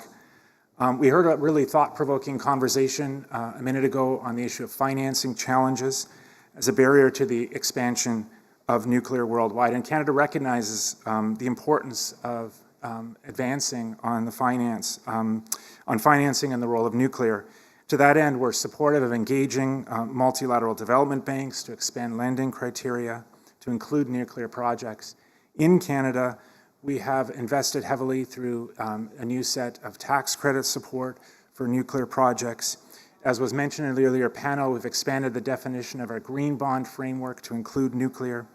We also have a Canada Infrastructure Bank, which is using concessional financing, which is financing will be one of the world's first commercial small nuclear modular reactor projects, be in the province of Ontario, just outside of Toronto. Construction is scheduled to be completed at the end of 2028, and I know there's a lot of people in the world watching that project and see how that goes. We're very, very excited about that. In addition to financing for new build projects, we recognize that there are several other challenges to a thriving nuclear energy ecosystem, and these will be the subject of the conversation in this next panel. First, in light of the need to end dependence on Russian suppliers, and given our decades of experience in the nuclear sector, Canada stands ready to support our allies and our global partners in a resilient supply chain. We're actively advancing progress with a number of partners in Europe and globally, including the provision of Canadian technology solutions, fuel supply arrangements, as well as export financing that can collectively support the phase-out of coal and the generation of clean, reliable, and affordable energy. Canada is also home to one of the most sustainable and reliable uranium deposits in the world. And we remain steadfast in our commitment to forging more reliable uranium supply chains for global partners. Second, it's very important for Canada and for all countries in this space that we have effective and efficient regulatory system to both ensure that the highest standards of safety and security are met and create a sustainable foundation for nuclear deployments. We're working very hard with our partners within Canada and externally to achieve efficiencies and ensure clarity for our project assessments. Finally, without additional efforts towards workforce development and learning, the nuclear industry will not be able to achieve its full potential in the energy transition. Shortages in workers with relevant skills to construct and operate new nuclear builds is a global challenge, and we must all invest in the development of highly qualified personnel. If the nuclear industry in Canada and abroad wants to seize these exciting opportunities that are ahead of us, we need everyone to be involved. That is why, as we work to build a cleaner and greener economy, the Government of Canada understands that this success will depend on our ability to harness exceptional talent and expertise that diverse groups bring to the table. We celebrate the important work of women, Indigenous partners, and other underrepresented groups in the nuclear energy sector who are contributing to Canada's transition to a low-carbon future. The sector is also built on a strong foundation of education and research development and skills development, and are all actively promoting policies that support inclusivity and direct diverse representation in Canada's nuclear workforce. So I look forward to this upcoming discussion, the upcoming panel, and I would note that there are two outstanding speakers from Canada in the panel who will add to the contribution, add to the conversation. Thank you very much for your time today.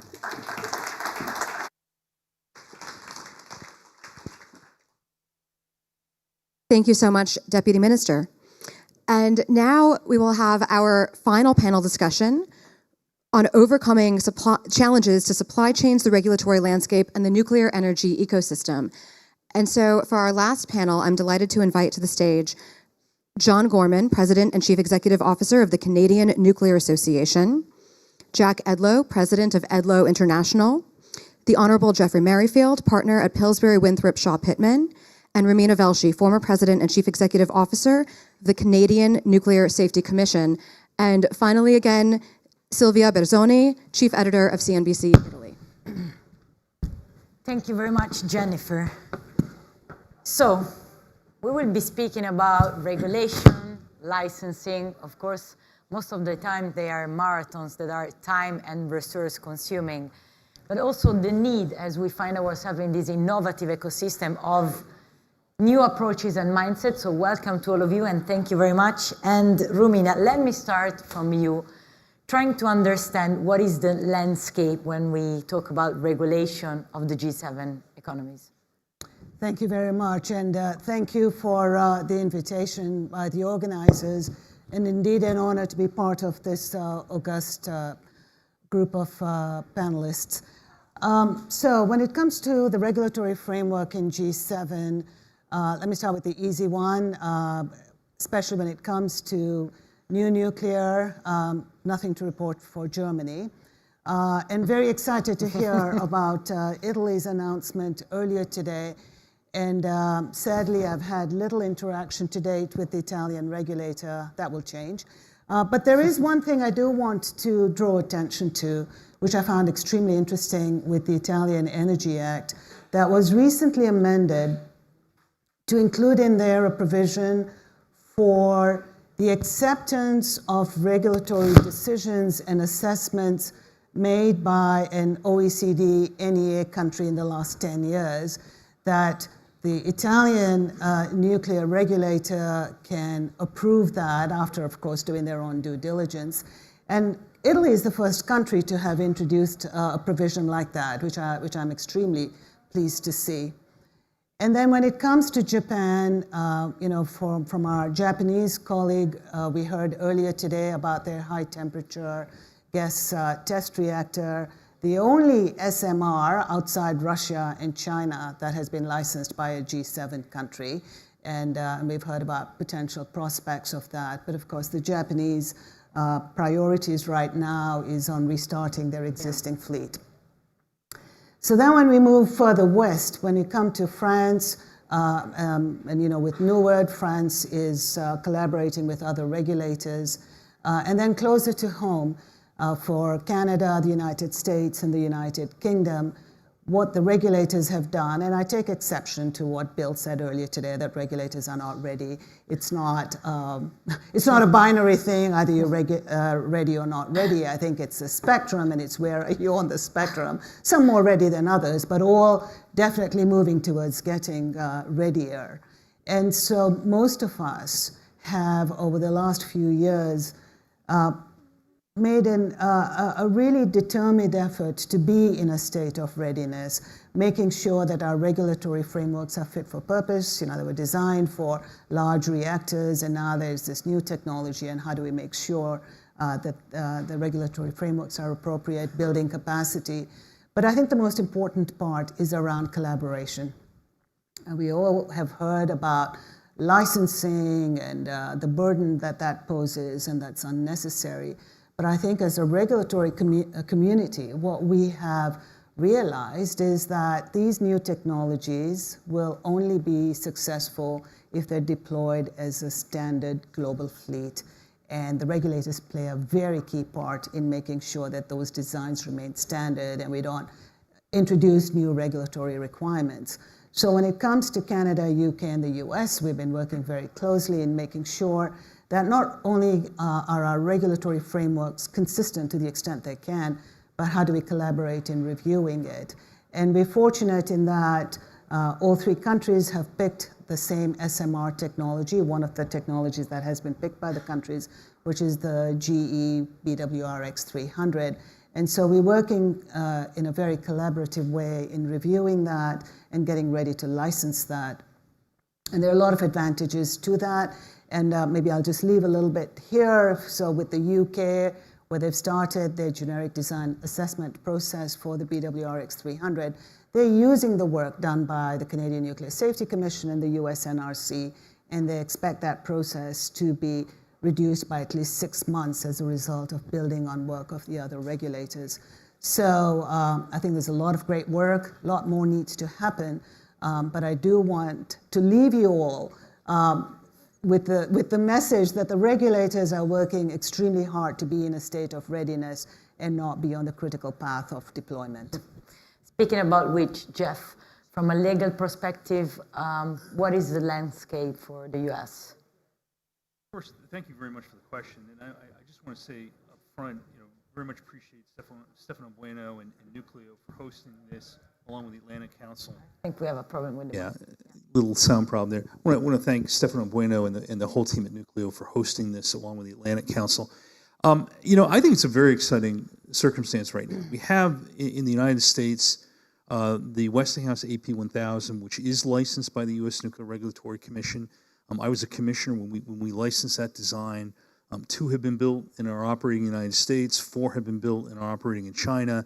You see that model. Many of them are being evaluated in Eastern Europe, in Holland, even in Canada. They're looking at that design. Another one that was mentioned today was newcleo. That has received its design in the United States. That is being supported by the U.S. government in Romania, and they are evaluating other projects in the United States. There are microreactors. The U.S. government has a program for the military use of microreactors. BWXT and X-Energy are part of that program. I think we'll see civilian spin-offs that may have export potential for the United States. And then in between that, Romina mentioned the BWRX-300. That's a GE design. Westinghouse has a similar 300 megawatt design as does Holtec. A lot of work between Romina's former team and the U.S. nuclear regulatory regime to review those designs in a collaborative way so that they can be deployed in both the U.S., potentially in Canada, and similarly with some of the non-light water reactor technologies, Terrestrial Energy, Kairos, TerraPower, and others, may have some of that potential as well. So we've got a range of technology designs that are available. I think you see a lot of interest in the engagement between the U.S., Canada, potentially the U.K. in trying to move some of those forward. So I do think there's a lot of opportunities for U.S. export potential. And to back up what Carol Berrigan said on a prior panel, 15 years ago, all we were talking about was large light water reactors for utilities. Now it's a completely different framework, and I think the panels today have really shown that. Jack, can you help us understand the fuel supply chain? As I understand, it's basically a monopoly from Russia, but of course UK and the US are investing to gather more strategic autonomy, let's say. Well, thank you for the question, and thank you to not only the sponsors, but thank you also to the audience for staying here today. I was going to play something here. Give me just a second. Breaking news from CNBC, right? So, this is our soundtrack, yes. Breaking news. Guilty. We already have a fuel cycle.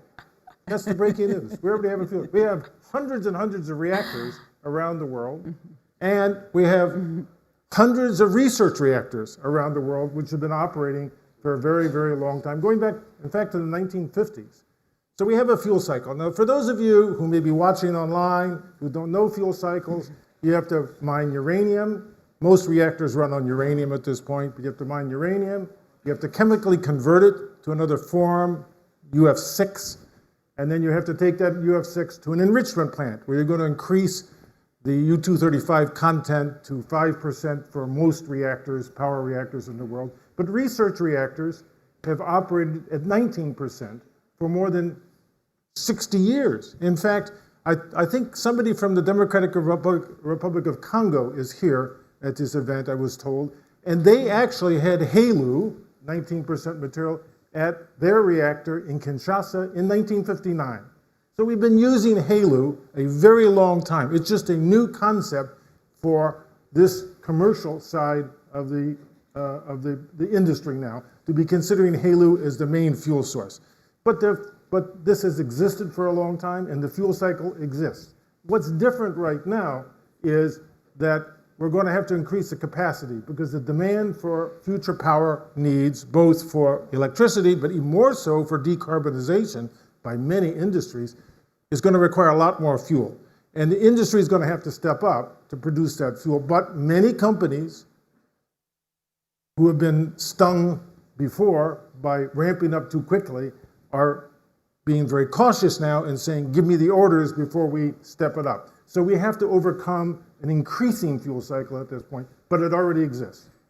Jack, one thing I think you also want to mention too, what's exciting about going forward, and again, this is something we've done in the past, some companies like newcleo are talking about reusing the used fuel back in the reactors and closing that cycle. And there's at least 4 or 5 different companies out there are focused on that. That's an exciting new development as well. And the circularity, I think it's key. John, I ask you if this is one of the pieces that we are missing when discussing about this important ecosystem. Yes, so there have been, thank you, Sylvia. Let me just say, first of all, with terrific gathering and incredible speakers who've come to stage. It's a real pleasure. So congratulations to the organizers. And I also have to say, looking at Romina over there, you know, when we shared a stage, she's actually been the president of our regulator, and so I'm feeling very at ease and relaxed today. There's a lot of things that I've been meaning to tell you, Romina, that I haven't had the opportunity to. But thank you for the opportunity. And Sylvia, yes, you know, we have spoken about a number of different parts of the ecosystem, and collaboration is one that I would like to touch on. But let me just underscore this. You know, Canada, small population, very large country, of course, but small population. But we are a tier 1 nuclear nation, as I think many of you know. And on this question of ecosystem, we have the entire ecosystem in Canada. And I mean that. You know, we are, you were mentioning, speaking about uranium and fuel. Jack, of course, we're the second largest exporter of uranium in the world. We've been operating our own CANDU technology, and we've exported it to 6 different nations for over 60 years now. We are in the process, that's our CANDU technology, we're in the process of refurbishing the vast majority of those units. I think it's the largest infrastructure project in Canada, $26 billion ahead of schedule and on budget. As you heard from Deputy Minister Vandergrift, you know, leading in terms of Western nations with connecting small modular reactors to the grid. And we have advanced reactors that are also leading the way. We've got world-leading academia and nuclear laboratories. Isotopes, I think we're perhaps the most important provider of isotopes in the world. So we have this incredible ecosystem within Canada. There is one important part of the ecosystem, which I'm not going to spend time on today, but for those of you who are interested, the Canadian ecosystem, a very important part of it is our Indigenous peoples. I can tell you that no major infrastructure project will be built in Canada, let alone a nuclear facility, without the full equity, participation, and partnership leadership of our Indigenous relations, and it's a real competitive advantage for us. But on the collaboration piece, Sylvia, and you and I had a moment to speak about it briefly just before coming up here. I don't think we often put collaboration within the context of an ecosystem, but it is so vitally important, isn't it? And Canada's success, and I would say that we are a real first mover and leader in this nuclear renaissance, really has to do with the incredible collaboration we're seeing between government and industry, between utilities and our laboratories and the rest of the ecosystem. It has been absolutely the key to us being able to move quickly. And I would add a last component to that, and that's the last thing I'll say. The extraordinary collaboration that we are having right now with the United States, between our regulators, between our governments, between industry, is just a very hopeful movement for us in terms of continuing to move quickly to help North America and the rest of the world. So, Romina, how should developers work with regulators to have licensing efficient? You know, it's such a critical part, and maybe I'll build on the ecosystem that John has spoken about and try to address that as well, and give a very specific example. One of the things we have implemented in Canada is a leadership table for new nuclear projects. And anyone that has a voice in the deployment of new nuclear, so whether it's government, whether it's industry, whether it's the regulator, whether it's the waste management organization, whether it is our Indigenous nations, et cetera, or the technology developers, have a seat at the table. And what has come out of that is an integrated action plan and an implementation plan, and the collaboration that happens is a very fundamental part of that. And so if I were to draw from that, on what is it that the technology developers can do with the regulator, one is early engagement. There are some regulators who are so isolated with what is happening And that prevents them from being ready for what's coming their ways. Some of it is just historical because there's always been this question on how independent a regulator can and should be. And I have, and I'm sure Jeff will agree with me, that you cannot engage the regulator early enough. Once you enter the licensing stage, it's different. You know, a brick wall goes up between those who are reviewing a license, but the prior engagement is extremely important. The second big part is the technology developers and other stakeholders play a big part in ensuring that the regulator is well resourced. Many of our funding mechanisms for regulators is it's only once you get an application does the regulator start getting money. It's too late. It's too late, right? The regulator has to have started building capacity long before that. And the only way to do that is to get funding. We're very fortunate in Canada that we did actually get government funding early enough. I think we were the first regulator to receive that. But the technology developers can help do that. And the third part is, I think, a critical success factor for nuclear deployment is getting social license from the public, from our indigenous nations. And the public is very fickle. You know, today there is unprecedented support for nuclear. It can change like that. You know, something can happen somewhere in the world and that can change. In fact, in Canada, just last week, our nursing association have mounted an anti-nuclear campaign. You know, and it just boggles my mind because these are scientists really, or people with strong scientific background. But it can change. And so the technology developers need to be out in the public, bring the regulator along with you to talk about the technology, hear the concerns, hear the needs, and address those. So I think the early engagement, the resourcing, the civil society, but more than civil society is really the public, and engagement with them, hearing them and addressing their needs and listening to them, feeling a part of what's coming is really something they want, not something they have to put up with and tolerate. They really should be yearning for this. Jeff, on the licensing process in the US, there have been some steps, especially for new reactors, right? Yeah, it's quite exciting. We have several ways in the U.S. you can license reactors. 92 of our current reactors were licensed under what's called Part 50 of our regulations. You get a construction license, you build a reactor, you get an operating license, you build it, and that served the industry fairly well over the years.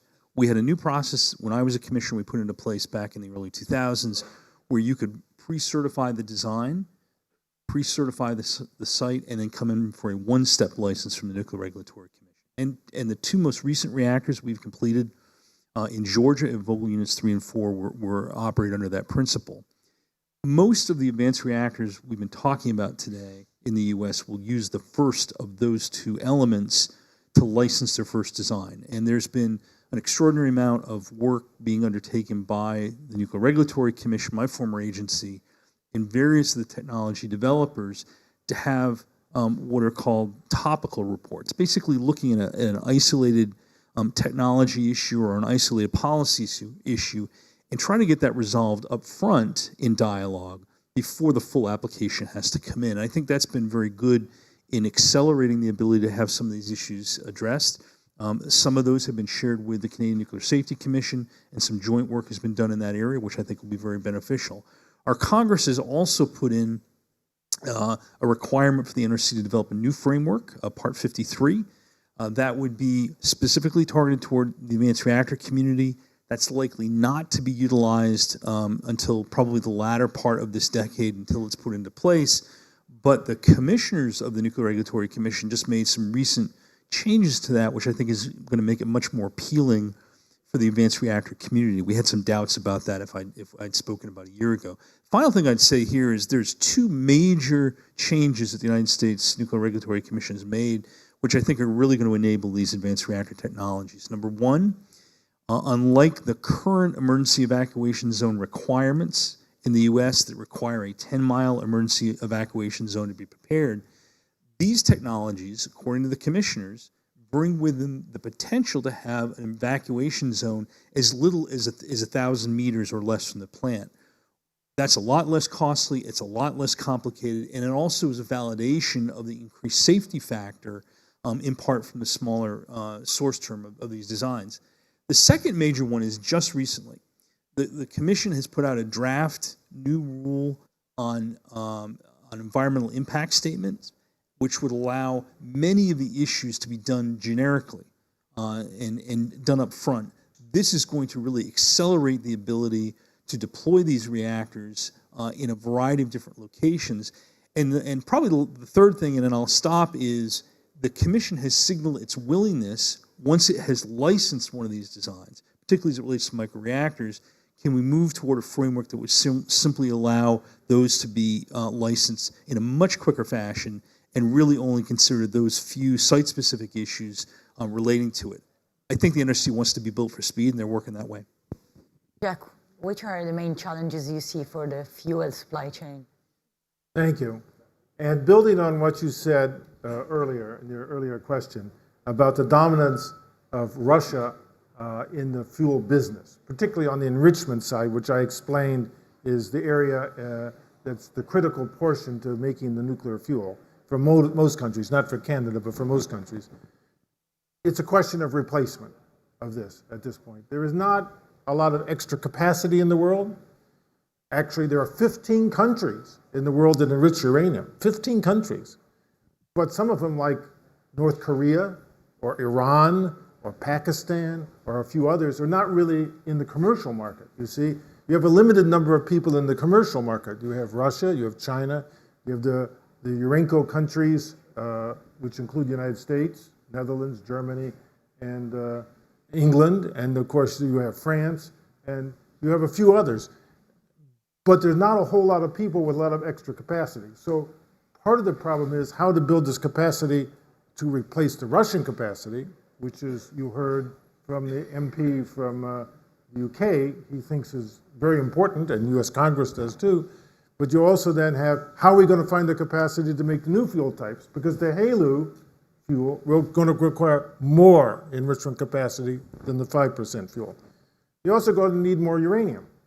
You got to get uranium out of the ground or out of other sources. I mean, there's a lot of uranium above ground, locked in resources of various kinds, including used fuel. And the question is, how do you extract this uranium, or how do you open a new mine? It takes time. So on the one hand, we're facing a crisis that says we need nuclear quickly. And on the other hand, we still got to get the fuel cycle realigned with this new demand. So this is the question, and where's the investment going to come from? Because commercially, uranium mines, conversion plants, fuel fabrication plants are not generally funded by governments. But every enrichment plant ever built has been funded, at least in part, by governments. And so the question is, how do we get there to get our fuel aligned with the new demand? It can be done, but it has to be done with more urgency than is being done now. But very briefly, what about other sources, like MOXIE, for example? Well, MOX is a potential. MOX is a potential. It was considered in the United States, and it failed in the United States for a lot of reasons. It's in use in Europe, in France. It's in use in Japan on a limited basis. It has a role, but it isn't going. MOX is not going to be used for a lot of advanced reactor types. You talk about the HTGR reactors coming out of, which were built in the U.S. and were operated in Germany, are now operating in Japan. They're not going to use MOX in those plants. So different concepts. Yes, there's a role for MOX. And as Nucleo develops their reactors, you'll see that but it's not going to be the predominant version for a while. But we do, to your question, what we do see, though, those MOX programs in the U.S. were principally focused on the U.S. government doing that work. And we have a series of companies out there right now, Nucleo here in Europe, you've got Shine in the United States, you've got Curio, several others who want to have privately funded facilities to reuse and recycle that fuel. So I think that's a new and interesting development. I take a little bit of, I'm going to respectfully disagree. They're not all looking for commercial. They're looking for quasi-commercial. They still are looking for government support. And, you have to focus what limited government support you can get to early success. And the point is that we need reactors operating within the next 4 or 5 years in order to be able to show we have machines that work so that other industries, petrochemical, cement, and others will come and want these machines. They don't want to buy the machines if they're not going to work. So we've got to prove that they work. And I respect all these people who are putting their money into it and trying hard, but 2030 and beyond is too far to get credibility for this industry. We got to start sooner. And part of the issue is the regulatory. You know, if it takes 100,000 man-hours to get a license renewed, it doesn't have to be done in 6 years. It can be done in 3 years. They just got to have more people doing more work. Go ahead. No, I was just going to say, continue we need to turn to Jack, but I'd say two things. One, you're right. You're right. It is going to be a public-private I partnership. will give John and Romina an extra time. But Then you know. This is what they paid the money for. They want to see a debate. But the difference is it's going to be privately led with government funding that rather than it could be. And that's where we're going to make a difference. Should be. Number two, I think you're going to see some of these microreactors being among the first that are going to be able to demonstrate that they work, in part because the U.S. Army is funding them. And there are, and I can talk about it later, there are a series of developers out there looking to deploy those quickly. And I think we will see those by the end of the decade. And I think we'll see some in 26 and 27. So, John, are you ready? I'm ready. Bring it on. What do you think are the main challenges to see an innovative ecosystem thriving? Same question as for the... Sorry, the innovation? Is this what we're speaking about?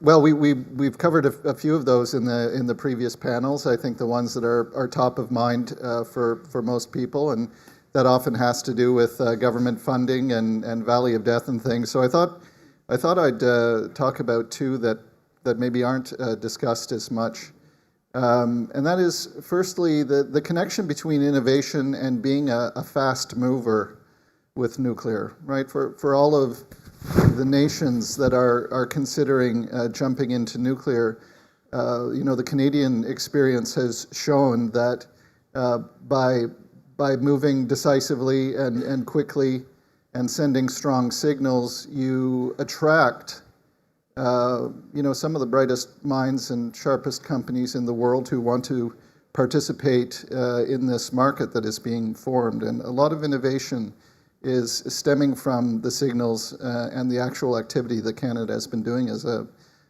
first mover or fast-moving nation. So I think that's important when you're considering, how quickly you want to get into this game. And the second thing I'd like to mention is the importance of being very clear about both your full ambition and your targets. I don't think enough regions in the world appreciate how important this is. And I want to give you an example. So our largest province, certainly economically, it's a large province as well, Ontario, 60% of our electricity has come from nuclear for more than 60 years. We have an enormous challenge, just as the rest of the nations around the world do, in terms of needing to double or triple the amount of electricity that we produce, and it all has to be clean. But what Ontario did was it came out with a Pathways to Decarbonization plan. And that plan said that by 2050, we are going to need 18 gigawatts of new nuclear, incremental nuclear, in addition to the refurbishments that we currently have underway. And the response from the industry, from academia, from the unions was almost instantaneous. The way that it focused all of those actors, activities and planning around actually getting things done. And other provinces in Canada and many regions around the world are not being bold enough to take that step to signal their ambition and to say what their targets are. And if you don't do that, we're not going to be able to do the planning and make the progress that we need to. And I want to give you an example of how that's trickled through. And it's the one that's been talked about a lot, Sylvia. It's the workforce planning. That is now, kicking into full gear from a planning perspective, and we're actually beginning to tackle that thanks to some strong signals. We've seen 15% growth in our workforce over the last 2 years. And, you know, it's so important, and in the Canadian context, again, so important because it's not only the fear of our industry cannibalizing our own resources, and there is a lot of that going on in Canada right now because we haven't, you know, gotten underway to training new people and bringing in new people. And I think about US and Canada going through the energy transition together and what that's going to mean in terms of us needing to plan and do things together. And the very last thing I'll say on this question of innovation and sending strong signals is around a nuclear energy strategy. And this is just sort of an unapologetic pitch to Deputy Minister van der Grift over here. You know, what Canada has done is it's been doing instead of talking, right? Whereas other nations are doing a lot of planning and a lot of talking, and they've come forth with strategies. We see that in United States, France, UK, etc. I think now that Canada is underway, now that we actually have our heads around what the opportunities and challenges are by actually doing, and I think we've got a clear idea of that now, now is the time to have our strategy that is going to express Canada's full ambition and is going to zero in on exactly what we want to accomplish with this incredible asset that is the Canadian nuclear sector. Romina, there is one piece of the puzzle that we are missing that could be potentially really a game changer in the industry, and it's harmonization. Where are we, and what could be the roadmap on that? So I have been a very strong advocate for standardization and harmonization. As I mentioned earlier, the success of nuclear will only be if it is a standard fleet that gets deployed. And our record to date is dismal. Every reactor is a bespoke reactor. But that requires a major shift in mindset and in culture, and in a whole bunch of other ways. I've actually given up on this international harmonization happening in my lifetime for a number of reasons. And some of it is just because of geopolitics and the need for consensus that is required. And so what we have shifted, because you do want results today, is get like-minded countries to approach things in a common way, in a collaborative way, which is, as the examples I've given you, is happening, whether it's France, with some European countries, Canada, US, UK, and others. Ideally, what we would want is an international agency that would certify a design. So what, you know, Jeff talked about the US NRC certifying a design. If you had an international body that did that, and then other regulators just made sure their national requirements or any site-specific requirements were met, it would just, you know, to Jack's point, you don't need those thousands of hours and years to review. And I don't think that's going to happen.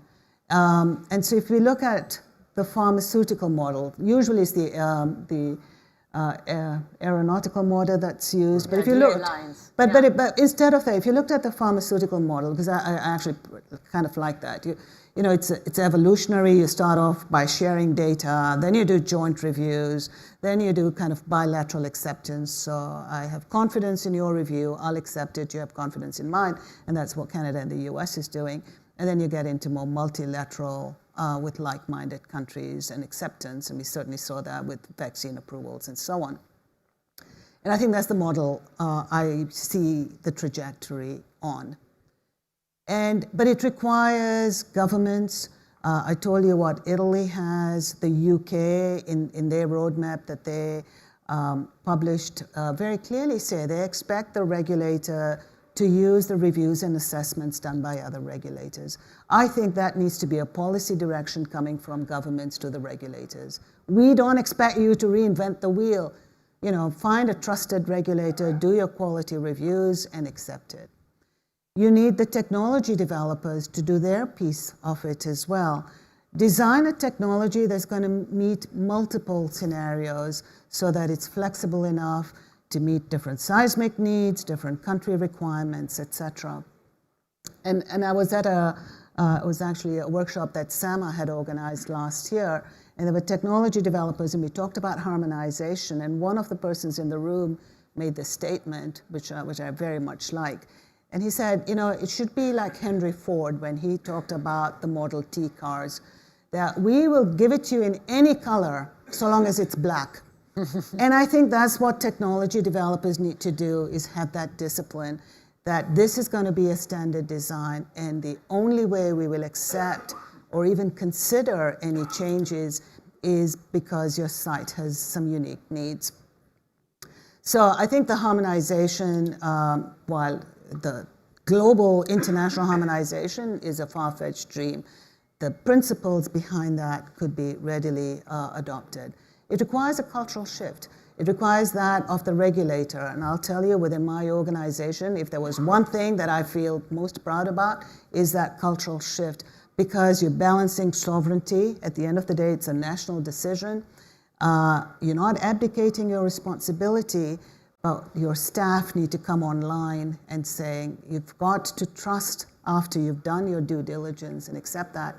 And we're actually, I'm actually very much involved in this right now. I'm advisor to Poland as they try to license their, the same technology that Canada is deploying. And how do we build on the work that has happened in Canada?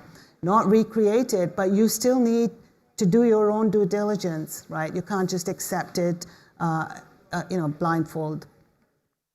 And I think there need to be tools developed in that. But I totally agree with you that that is the silver bullet in meeting the time scale, the speed that is required, is not duplicating efforts and building on what's already been done. John, would you like to add something? I wanted to ask Romina a related question. So Romina, you've been talking about harmonization and standardization.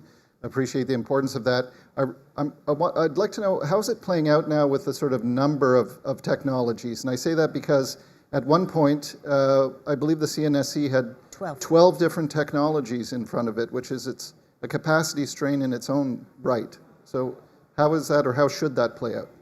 Yes, and so, I mean, I think, you know, to your point, you know, we have a pre-licensing service that we provide in the CNSC. So before you actually start your licensing process, learn how the CNSC operates, what our expectations are, and it also gives our staff an opportunity to learn about your technology. And we had 12 different technologies that wanted to go through this process, and there are resource constraints, but you know, I think the market is playing what it should be, and from 12, it was, when I was there, it was down to 4 that were really active. But I think even globally and nationally, never mind globally, nationally, countries and industry and proponents need to think on how many technologies are really viable. And I don't want to point fingers at Poland, but you know, they have a nascent regulator, and they've got AP1000, they've got BWRX300, they've got Rolls-Royce, they've got HTGR research reactor. I don't know. How can the regulator possibly look at all of those and in the time frame that is required? And so again, I think that policy discussions, governments don't pick winners or losers, but there has to be a more concerted effort on how many technologies make sense. They have different applications that are most conducive to, but it really needs to be thought through, because capacity is a huge constraint. And it's more than capacity, because you really need to think about not just licensing, it's the full life cycle that you're thinking about. And if as a country you have 20 different technologies, just think of how inefficient that is compared to if you have a handful that meet the different needs. So I think there is a lot of work that needs to happen in that in many parts of the world too. Jeff, can you give us a sense where the demand signal is coming for advanced reactors?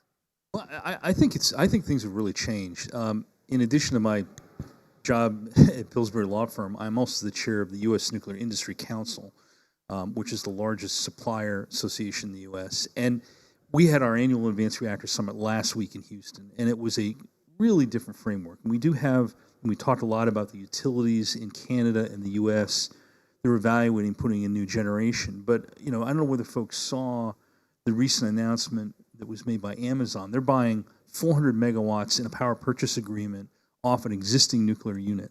The AI community is, has 10 times the power needs of a traditional server farm.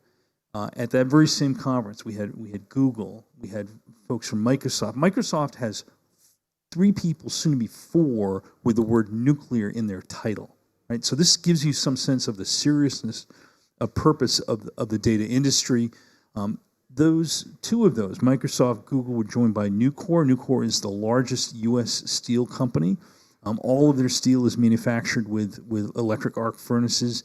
Several of their sites require over 300 megawatts of power just for that facility alone. And so they're evaluating, collaboratively, they're evaluating technologies, including a variety of nuclear technologies that could be deployed.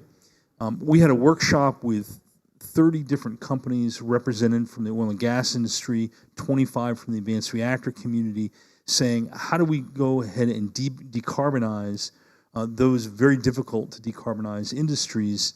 The leading one, I think, on this right now is Dow Corporation. They have an agreement with X-Energy. X-Energy is a recipient of several $1 billion in U.S. funding to deploy their high-temperature gas reactor. Why are they doing that? It's not an issue of electricity, it's an issue of heat. These advanced Generation 4 reactors, we talked about newcleo today, X-Energy, TerraPower, among others, industrial heat machines, using that output from those reactors to address those carbon issues that otherwise are very, very difficult to address. And finally, I think it was very exciting to see the oil and gas industry thinking about how do you use remote microreactors to do oil exploration, mining. There's a variety of mining companies. I know Alberta has some. In Canada, they're evaluating these smaller reactors, very small reactors, for powering locations where they otherwise would have to bring in large amounts of very expensive diesel fuel. Finally, we had 4 different companies that have emerged within the last year, Shepherd Power, Blue Energy, Elemental, who want to basically be the developer of future nuclear sites, not be necessarily the utility, but provide the financing, do the work behind the scenes, and get those designs deployed with power purchase agreements or other financial arrangements, much akin to what we saw in the last decade with wind developers and solar developers. So that's a new element for this industry, and I think it's going to be one to watch. Jack, we thought about the challenges, but not about the opportunities in the fuel supply chain. Yes, well, Jeff has laid out a lot of very important points just now about the new users, the new end users. And he's correct about Amazons and the Microsofts and the Googles and all those. But it's not just in the United States, of course. Oh, no. It's not just in the United States. The entire world needs to decarbonize. In Brazil, Petrobras is considering how to use micros. And as you travel, Aramco is concerned. As you travel around the world, all these industries need to decarbonize. So the opportunities are going to be immense. The question is, how can we as an industry move quickly enough? The regulators, the fuel cycle people, the reactor developers, we need more help. We can't do it by ourselves. We haven't been able to do it by ourselves. I don't think we can do it by ourselves. We have to team up with the Microsofts, with the Petrobras, with players around the world, and frankly, with China. Bill, you said it. They're eating our lunch. They're way ahead of us. We got to work with them because they want help. They can't do nuclear if the rest of the world isn't doing nuclear. They want to help, and we need their help. Now, it would be remiss of me not to talk about my own business, which is transportation, because transportation plays a big role in the nuclear industry. You can't mine uranium. You got to get it someplace before you can process it 2, 3, 4 times to get it into a reactor. So transportation is a critical issue also. It's become, look, my father was in this business starting in 1957, folks, okay? We've been doing transportation a long time. We ship anything that's radioactive anywhere in the world. And it gets more and more complicated all the time because of consolidation of ocean carriers, because of obstructions like Suez Canal is now closed, Panama Canal is restricted, packages, we need new forms of packages for new materials. There are lots of challenges and opportunities in the transport industry as well. I would welcome lots of organizations who are looking for opportunities to get into this area because we could use lots of operators in the transport cycle as well. So whether you want to be in mining, whether you want to be in fuels, in a variety of different sources, whether you want to be involved in transport, all these opportunities exist, but we need people. Welders? Who was it that said they couldn't find enough welders? You got to have welders, you got to have engineers, you have to have pipe fitters. We need all kinds of all kinds of technical people, workforce as well. So there are many, many opportunities. This industry needs to galvanize itself because, frankly speaking, if we don't work faster, and I do mean faster, we're not going to be able to meet the challenge. If we can't get there for the Microsofts, the Amazons, the steel mills, they're going to find another way to do it because they don't have a choice. They have to decarbonize. We think they have to use us. But guess what? If we can't meet their timeline, they're going to find something else because they have to do it because they're under obligations from governments to get these things done in time. I hope we can be successful. I've been doing it a long time, folks. I've been doing this a long time. I have seen Renaissance come and go and surge and come. This time, it's real. It's real because of energy security for some countries, but more so because climate change is real. You can deny it if you want, but it's real. And if we don't stop carbon emissions fast, and I mean fast, 2035, 2040 is the limit. Forget 2050 now. It has to be faster, which means that all of us have to meet this challenge. We have to do it faster. We need CNBC to talk about this. Not every day. We do it every day. Not every day. We do it every day. But you know, I do it every day. Okay, yeah, I don't want it to get stale, but I want the challenge to be there so that the public will support us in doing this. But then we have to show the public results. Results. We have to prove that we're cutting carbon. We have to prove that the oil companies want us to work with them. We have to show how we can do this for their benefit. Because if we fail, the world's going to fail. Speaking about which, sorry, John, Canada will be the next president of the G7. So what are you envisioning?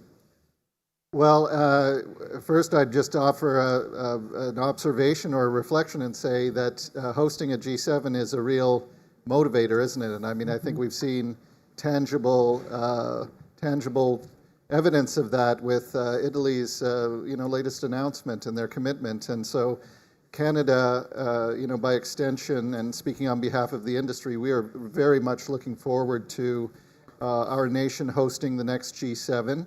I can't speak to all of the issues, of course, that are going to be selected to be focused on, but I can say with a pretty high degree of confidence that nuclear is going to be right up there, and it's because of the extraordinary recognition and support that the federal government has shown over these last 3 years in particular.